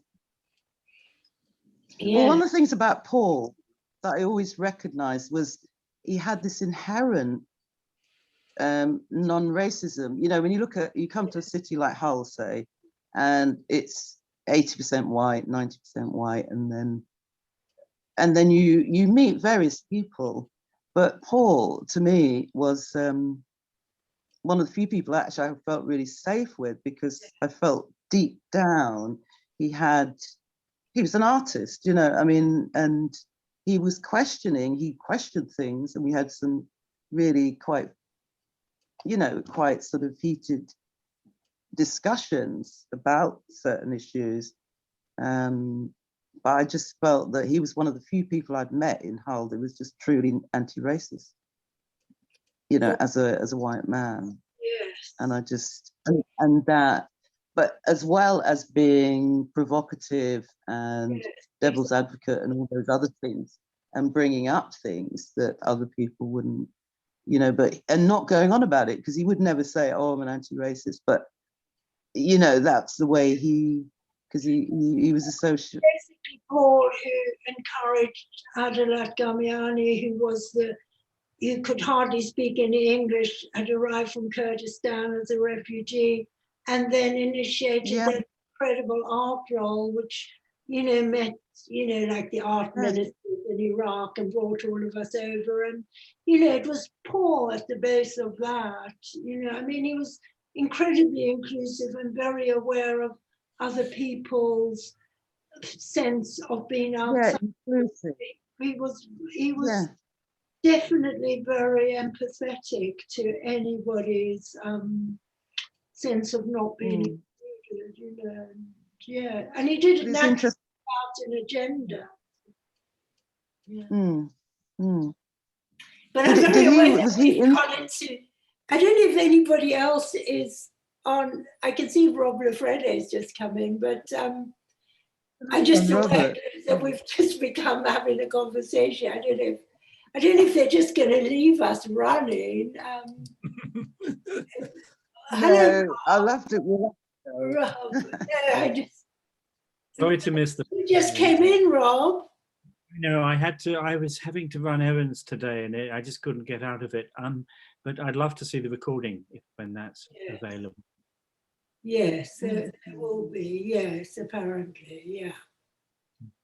And hi to everybody. I hope sounded like a great event. I've already been getting emails about it. Yes. Well, it was a really great mix of thoughts and ways of doing and being. Well, I'm enjoying listening to the discussion anyway. Yes. Do you know Glynis? And do you see Bob Parks is there? Hello. Can I feel like Robert now. Can I ask you a question? I've got a chance of going on to a Q&A One Night in Miami. That's an anti-racist film. It's zooming right now. Do you think I should go on to that? This is so interesting. I can't. And then I've got a Zoom on a walking art cafe at 7 o'clock. It's fantastic. Okay, it's been absolutely lovely to see you. Normal, just a normal experience for a couple of hours in my life. Fantastic, thank you. That's brilliant, Bob, especially from you. That's excellent. Okay, bye. See you. Not if I see you first. All right, nice to see you. Excuse me, Anne, if you're carrying on talking, I've got to build my fire. So I'll just sure you can do that. You can see building my fire. Yes. I'm just wondering if any of these other people are still on or if they've just left there. I don't know if they've left, but anyway, I better go actually, Anne. I need to. But it's lovely to see you, Glynis, and I'm sure we'll get together when they show the film of Paul. Yeah. So we'll see each other at some point. Yeah. So it's not really nice. Thank you for this. And did Brian come to? I didn't see Brian. I didn't look at people's names. So I don't know who was there.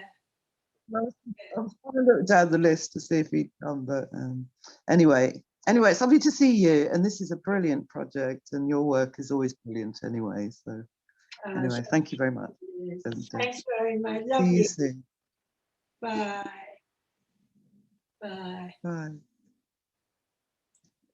Oh.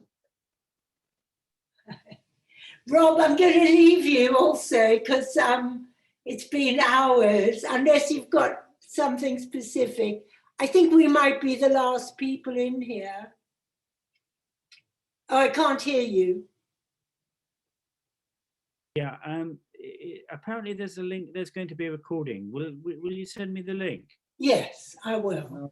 Whole thing. I'm sorry I wasn't there live. That's okay. Nice to see you.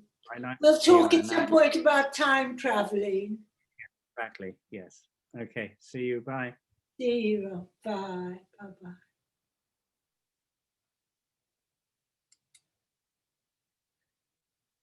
End meeting for all or just leave meeting?